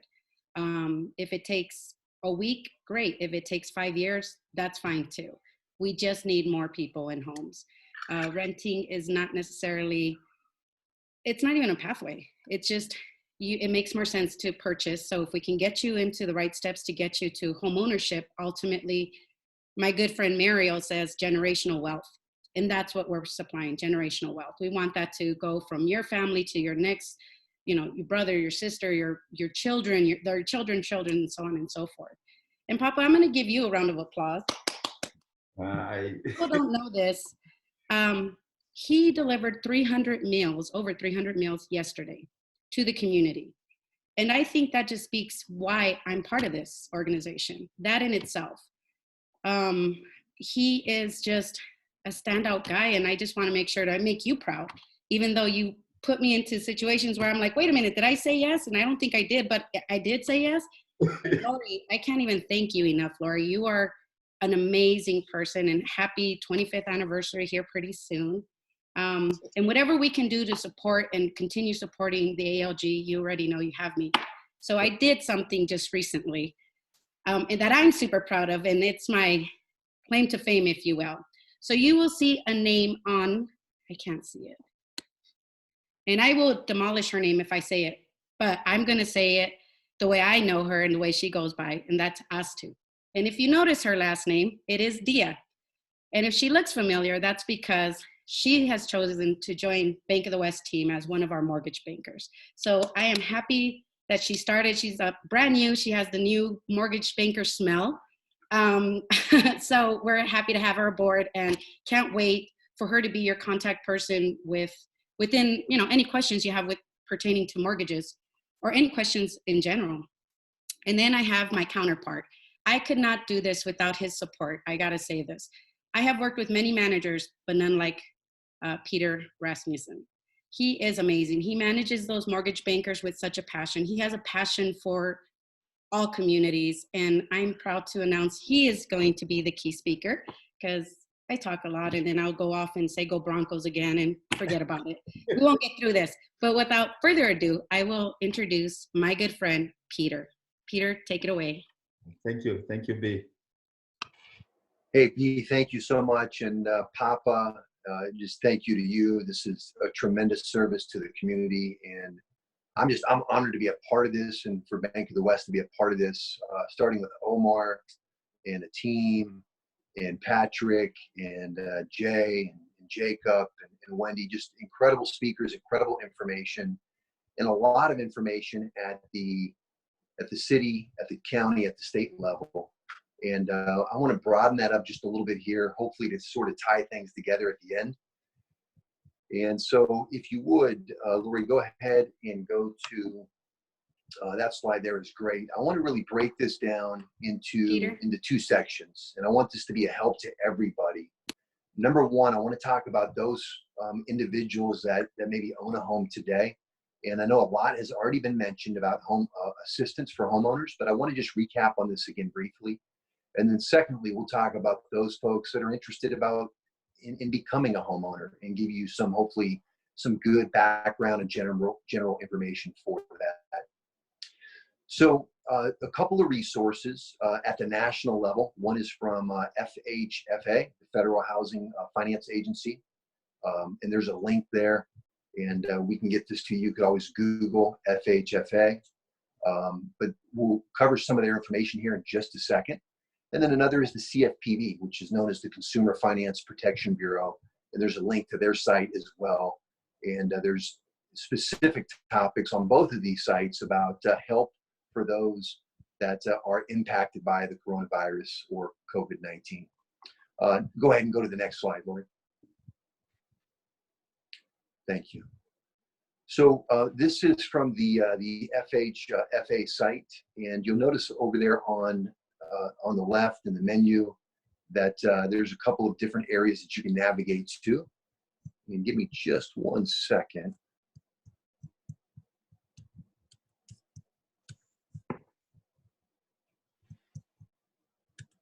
My apologies for the delay. I had a little issue with my computer, and so I just wanted to open this back up. But if you go to the FHA or FHA website, the Federal Housing Finance Agency, there's a lot of information available for you. And specifically, if you go there, there's a document that you can download, and it has just helps for those that are currently homeowners impacted by the coronavirus. And Lori, if you go to the next slide. On this slide, and I know it's a little bit small and you probably can't read it where you on this screen currently, and that's okay. I'll cover a couple of highlights for you, and then you can review this later if you have questions. Probably the best person to contact would be asked to, and I went ahead and in the comments section, or in the chat section rather, I put her contact information with her phone number and her email address for you, and she's one of our mortgage bankers here at Bank of the West. But there's a lot of information on here about what help is available for homeowners impacted by COVID-19. Wendy talked a little bit about forbearance, as have others. And again, if you do currently own a home, part of the stimulus package of the federal government, the CARES package, does allow for a 90-day payment deferral or forbearance of your mortgage payment. And so you can go ahead and you can call in if you need to, and you can get that help. I would encourage anybody that if you're able to make your payment, continue to do so.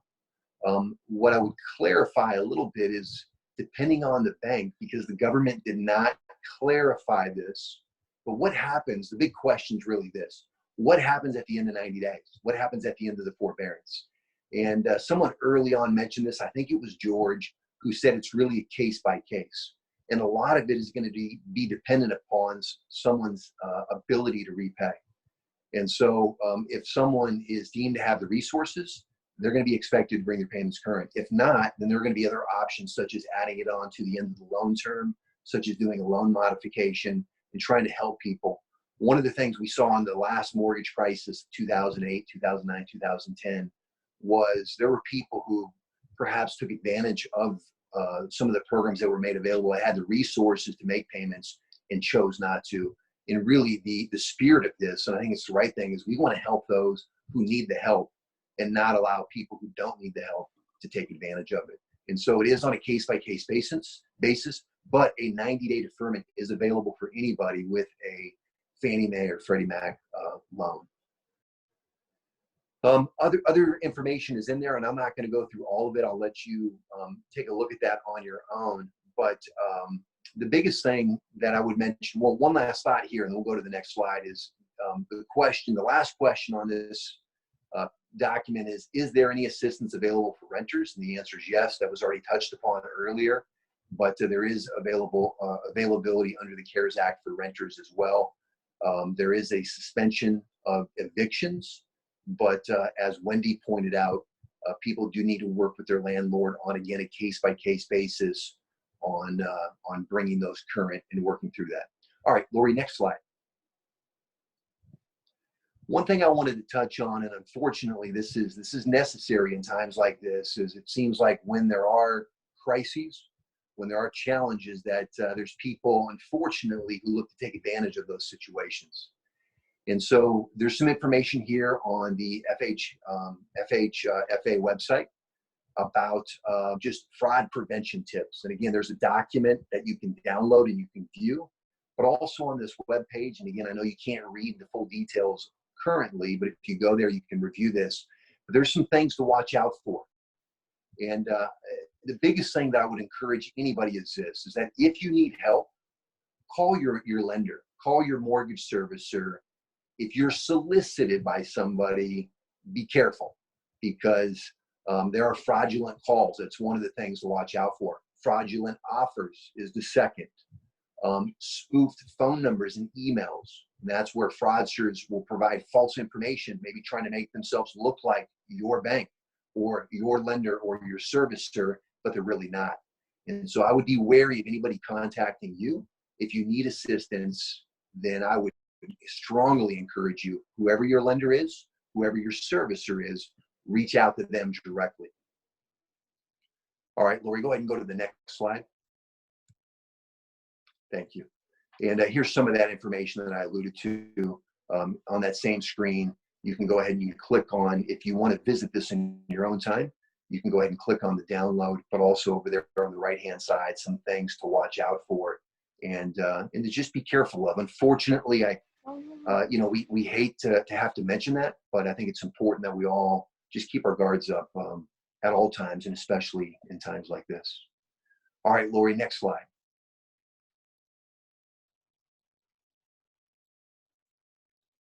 All right, thank you so much. So I'm going to switch gears a little bit, and really that first part was to focus on, for those that are homeowners today and are looking for help, and again, as alluded to by, or as touched on by some of the earlier speakers, there's help at the city, the county, the state, and the federal level. And it's impressive to see how so many groups, so many entities are stepping up to try to help people at a time when people need help. And that's incredibly encouraging to see. For those that, as was touched upon earlier as well, that are maybe looking to become a homeowner now or in the near future, or even a year down the road, we wanted to cover some things as well that you should be thinking about or preparing for to help you do that. And so go ahead and go to the next slide, please. Thank you. Benefits, and Papa touched on this to the very beginning part of the mission of the ALG. One of the key tenets of that is homeownership, and there's a lot of benefits. We mentioned a few here. These are certainly not all of them, but pride in owning a home of your own, building equity. And I want to say this, is that markets, whether it's the stock market or the housing market, no market goes straight up indefinitely forever. There are certainly, there are downturns, but if you look at the long-term history of it, owning a home has been a great investment for scores and scores of people. And while there might be a short temporary downturn, history has shown that equity over the long term is something that has built. And so certainly the ability to build equity and have generational wealth, as was touched on earlier. A sense of community. Being a homeowner and being in a neighborhood and a community certainly strengthens that community and gives you a sense of community. And then personal achievement. It's just it's a gratifying thing, I think, for many to own a home. Next slide. So some steps to home ownership for those that don't own a home currently and would like to. What are some important factors? And one would be to understand your credit. Another would be to determine what you can afford. Thirdly, to understand what mortgage loan options, what down payment assistance programs, as Jacob touched on earlier with CHAFA, are available. Pre-qualifications versus pre-approval. What does that mean? How do I do that? And then when we feel like we're ready, how do we find a home? And so these are some of the things we want to touch on, not in great detail for the sake of time, but just briefly. Go ahead and go to the next slide.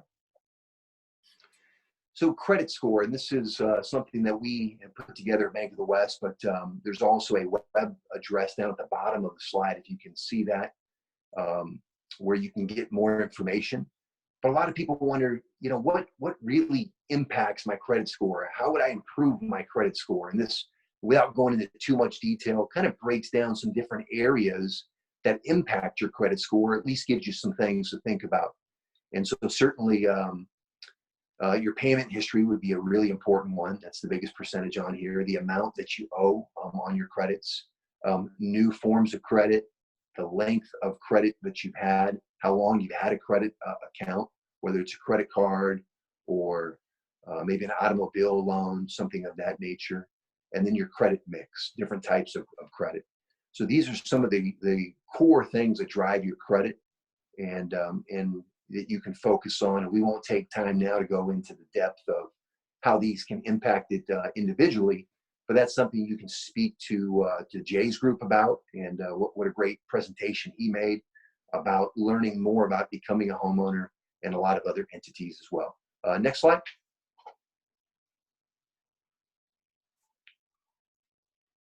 Thank you.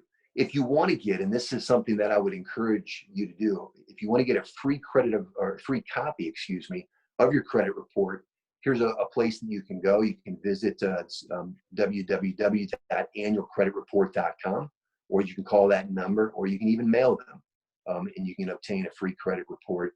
There are other places online. I would be here. Some are solicitations that are just trying to get your information. but there are various places you can go to get a free copy of your credit report, and that'll give you an idea of where you stand and maybe some things that you need to work on and address. And again, for more education, there are a variety of groups. And again, I would refer back to Jay's group would be, I think, a great one to help you get more education in this area, as well as the class that CHAPA offers that Jacob mentioned. Next slide. How do we improve our credit score? Maybe we know our credit score isn't where we want it to be, and we want to improve it. We want to get to a better position, because not only is your credit score important to help you qualify for a loan, but also the higher the score, generally, the better rate you can get, regardless of the lender that you choose. And so some ways or some things you can do to improve your credit score. Obviously, pay your bills on time. I think all of us would recognize that's one. But number two, you can get credit actually for making your utility and cell phone payments. Those are called non-traditional types of credit, but important to have a good standing with those as well, because those can also be used in qualifying for a loan. Paying off debt and keeping balances low. You don't want to max out your credit balances if you can help avoid doing that. And obviously, in these times, that may be more of a challenge than in other times. And we certainly understand that. But if you can avoid doing that, it's a good thing to try to avoid. Apply for and open new credit accounts only as needed. Sometimes we see people that have like 20 credit cards, and they don't use most of them. Just every time they can go and get 10% off of, a $30 bill. Somebody says, "Hey, do you want a new credit card?" They might sign up for it. But you definitely want to have some credit, but you don't want to take every credit card that's offered to you. And you want to be selective. You want to be thoughtful about that, and don't avoid getting too many lines of credit, because that can be detrimental to your score. Apply for and open new credit only as needed. Don't close unused credit cards. And so this is one that a lot of people fall into. They might pay off a credit card and then they just close it. It actually that can cause your score to go down, at least in the short term. And so if you pay something off, as long as you don't have too many accounts, leaving it open is not detrimental, and actually can help you. Don't apply for too much new credit all at one time, resulting in multiple inquiries, because that can certainly in the short term impact your score pretty significantly. If you get a free copy of your credit report and you see something on there that's not right. I remember the first time my wife and I went to qualify for a home, there was something on there that I knew wasn't mine, and I was upset. I was confused, but I disputed it. It got removed. And that was a good thing. So if you see something on there that's not right, it's not yours, dispute it. And there's a number on that credit report you can call, and based on who that creditor is, and you can address that. And then lastly, visit a HUD-approved housing counselor or other agencies that meet the national industry standards for homeownership education and counseling. We had two earlier on here that I think would be great. And that's, again, Jay's group and Jacob's group with CHAPA. So encourage you to reach out to them. Go ahead, next slide. All right, I think we have 2 slides to go. We're wrapping it up here. Thank you for your patience. Sources for down payment. This is an important one, because this is one that a lot of people just don't know what their options are. And so I'm going to cover a few and go through these with you briefly. But one, your checking account, your savings account, even bonuses and commissions that are due could be a source for down payment. It could be other investments, mutual funds or stocks. It could be life insurance proceeds. It could be a charitable organization gift program. And there are actually a number of down payment assistance programs throughout the Denver greater metro area in Colorado that offer, as well as just about every state, but for those outside of Colorado. But there are a number of them available. And so again, getting an education on what is available could be helpful. Government grant programs and subsidized secondary financing. Again, CHAF is a great program for those that qualify for it. And then secondary financing. There is an ability to get a second mortgage. There also is an ability to get a mortgage through such as FHA, where you only have to put a very minimal down payment, 3.5%. and there is mortgage insurance, which that was touched on earlier as well. But there's secondary financing. You could actually get a second mortgage and not get the mortgage insurance. And then lastly, this is one that not a lot of people maybe think of, and that is a gift from a relative or from a family member, even in some cases a friend. It could be from an employer in some instances. So gift funds can also be used toward a down payment. So those are some, not necessarily all, but some things to think about as you, again, go through the education process and at some point speak with a lender and then your realtor. Next slide. Actually, I'm sorry. So we have two more, and I'll go through this one super fast, but what comprises your mortgage payment? And there's something that we refer to in the industry as PITI, and you might hear some of these acronyms out there. What does that mean? It just simply means principal and interest, and that's really the heart of your mortgage payment. But if you think about this, if you're renting today and you go to buy a property, you don't just pay, obviously, the rent, which is one single payment. There's sort of four components, and you could lump it all into one payment. You could separate it into three payments. So the first part of it is what you actually pay to your lender, to your bank, to your mortgage company, whoever the payment's going to, and that is your principal and interest. Unless you get an interest-only loan, then it would be just the interest. But principal and interest, and then the second component would be your property taxes. And then the last component would be the insurance. If you're going to buy a property, you got to get insurance to protect from fire, from potentially flood, if you're in a flood zone, theft, etc. And those things all together create what is we consider to be your principal, interest, taxes, and insurance, or your PITI.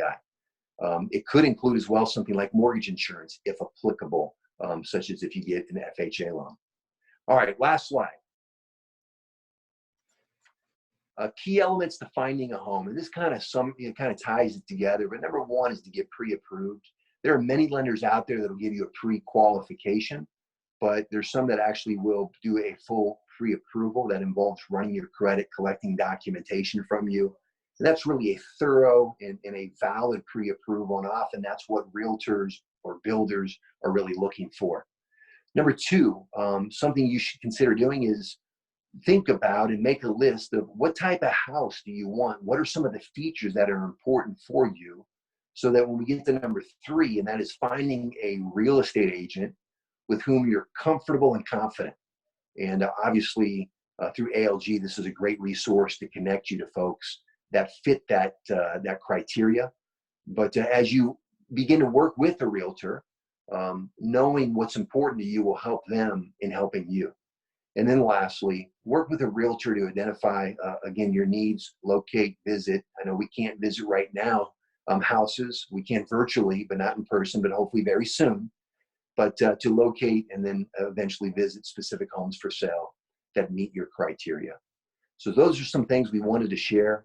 Again, as far as Bank of the West is concerned, I did post Astu's contact information in the chat section, both her phone number and her email address. And so if you have any questions that are mortgage related, we'd be glad to try to help you. We know there's other resources as well, but we really appreciate your time, and we appreciate the opportunity, Papa, and the ALG board to allow us to help sponsor today's events as well. Thank you. Thank you so much, Peter. And B, I'll turn it up to you if you want to wrap it up with some comment and before we transition. B, are you back on? Yeah, I'm back on. Wow, that was a little strange, but I'm back on. So thank you, Peter. I think, wow, right? What can we say? We have a bunch of amazing panelists. Omar, thanks for kicking it off. I think you said you wanted to put 1 million Black homeowners. I think we can definitely do that.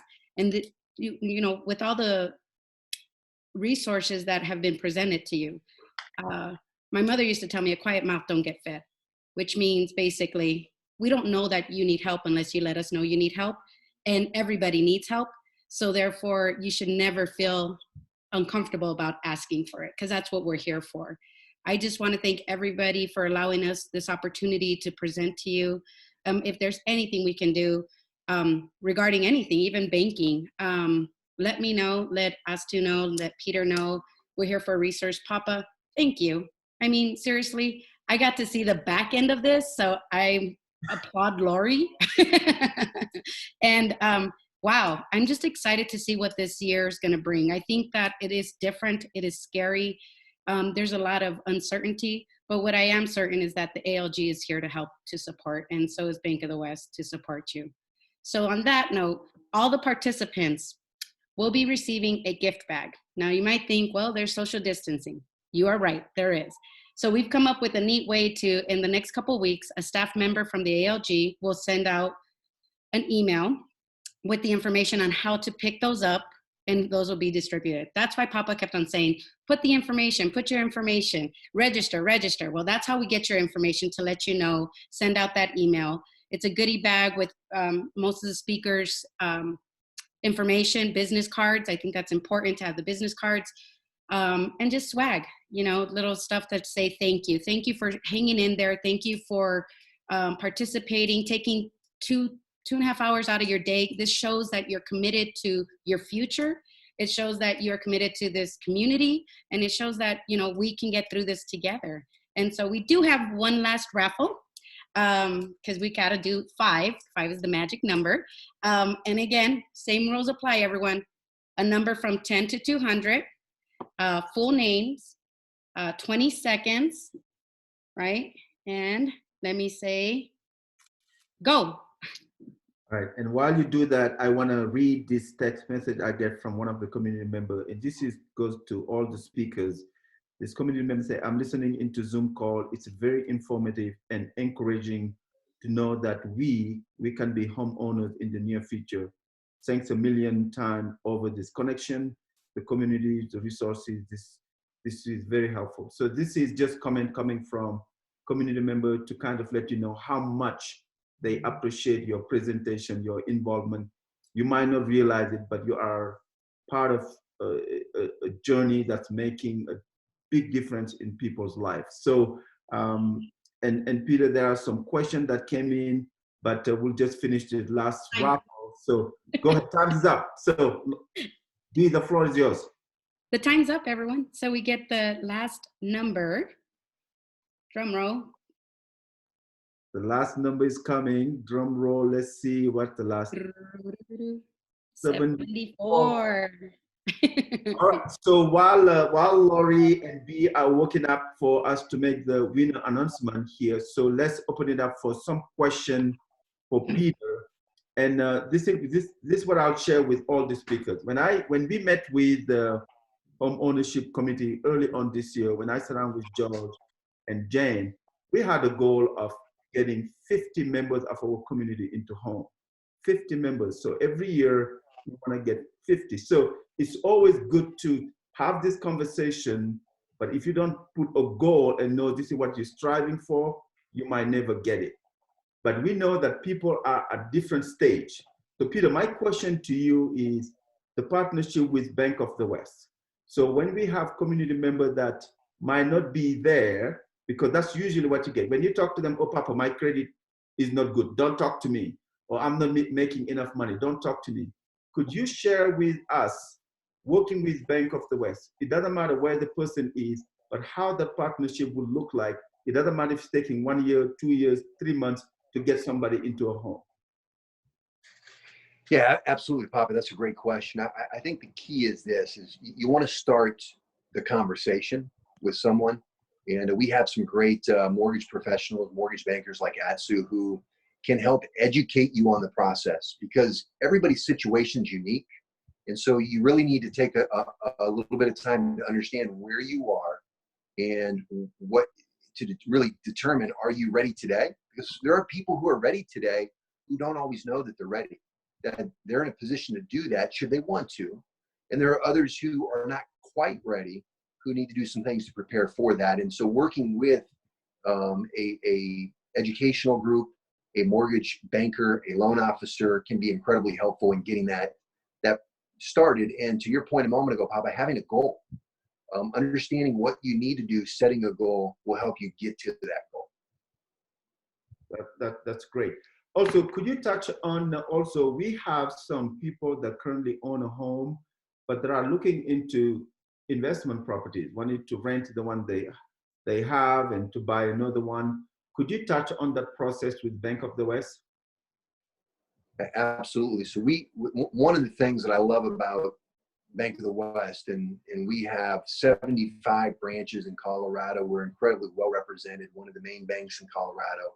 But we have some unique programs. And somebody had mentioned earlier in the call that with the midst of these changes, there's some banks out there, there's some lenders that have added overlays, and they're doing less today from a lending perspective than they were. And I'm excited to say that while there's been some things that we've had to do that the government's required, we have not added additional overlays to that. And one of the areas where we're really strong is in lending on investment properties. And I'll give you one quick example. We have the ability to do an interest-only loan on an investment property up to 2 units. It could be a duplex and still get an interest-only loan, and that can help lessen the down payment and make that investment more affordable, or maybe make it cash flow better for you early on. So there's a number of options available for people looking to purchase investment properties. Thank you so much, Peter. And we will compile the other question and get it to Peter. But before we get to the winner announcement here shortly, this is what I want to leave the entire community with. So if you are really, really thinking about buying, thinking about refinancing, nothing should stop you. So don't be thinking like, I'm not where I need to be. You have an entire team of experts. And like I said, let's put them to work. From the real estate broker, from the credit repair, and I understand that Noreen Wilson, our friend from Operation Hope, is on. Thank you for joining. So pretty much everything you need, all the way to getting your keys to your house, we have those people here. So the reason that we wanted to put this platform on, as Omar mentioned, in every crazy situation, there's an opportunity that could come out of it. So we did not want this situation to put our dream on the back burner. We don't want this COVID-19 to stop us from everything that we wanted to do. And that's why as an organization, we still do what we do. We still figure out a way to have a platform to educate and inform. That's the same exact thing for you as community members. Don't let this situation prevent you from going forward with your dream. So I am uploading all the speakers we have. This was amazing. And thank you. And you have all the contact information. And again, please, if you haven't registered, so do so, but all the contacts are here. Now, at the African Leadership Group, the journey goes on. So I just want to share with you some upcoming events that we have coming up, and we'll share with the winner. As you know, as an organization, we have 3 pillars: social impact, economic impact, and educational impact. All of you know right now, the home, the living room, all those areas are transformed into classroom and office space. So we have a lot of questions when it comes to our kids' education. We don't know how they're gonna graduate. We don't know what their rating gonna look like. So next Saturday, we're having the superintendent of Aura Public School and 3 of the board of directors. They're gonna come, similar conversation to engage in a dialogue where they can tell us, this is what the year gonna look like. So we would like for all of you, if your schedule allow, to join us, and we'll be sharing the information so you can share it with other families, but would like to have all of you join us. Now, all of you also know every year we have our Africa Impact event, all right? So nothing different. We are looking forward to have the Africa Impact celebration this year. As you can see, we have those 4 days, okay? And there's more information because we are partnering with other organizations. So this year it's gonna be an entire month, but in partnership with other organizations. But as far as the African Leadership Group goes, we have 4 days. On Saturday, we have an African band that are coming all the way from Africa to perform a concert. It's gonna be the cultural celebration. August 18th, we are doing the educational forum. August 20th, we are doing the business summit. And August 22nd, we are having the gala at the Denver Botanic Garden. We're still looking for sponsors. All the speakers that are here, if your organization or your department are willing to sponsor and support, so we still need that help. And community members, if you are interested in volunteering, helping in any way, please let Laurie know. You're gonna be hearing this name all the time, get used to it. So just get in touch with Lori. She will get you plugged in.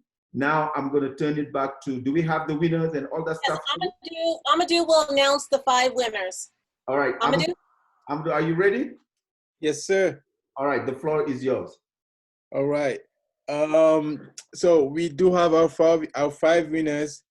So they are Ian Msika, Portia Scott, Kadi Kuyate, Eob Agos, and Tonya Cooper.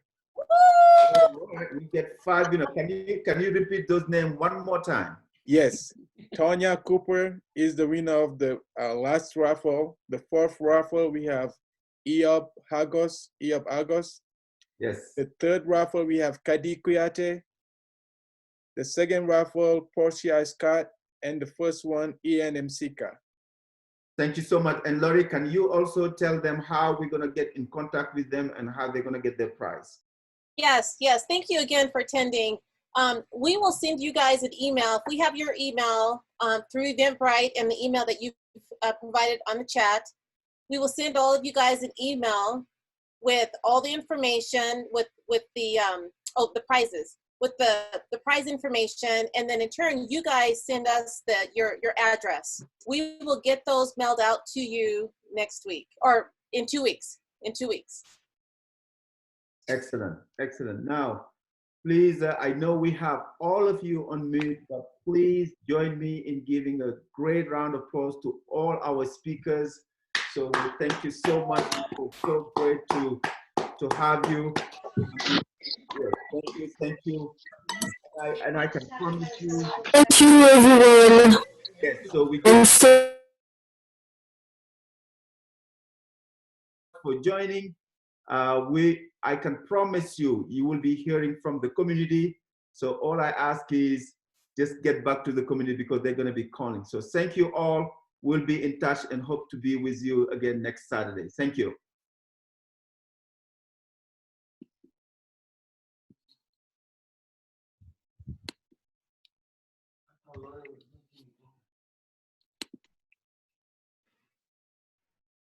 Good job, B. Good job, Papa. This was amazing. Like, the information that was out there is amazing.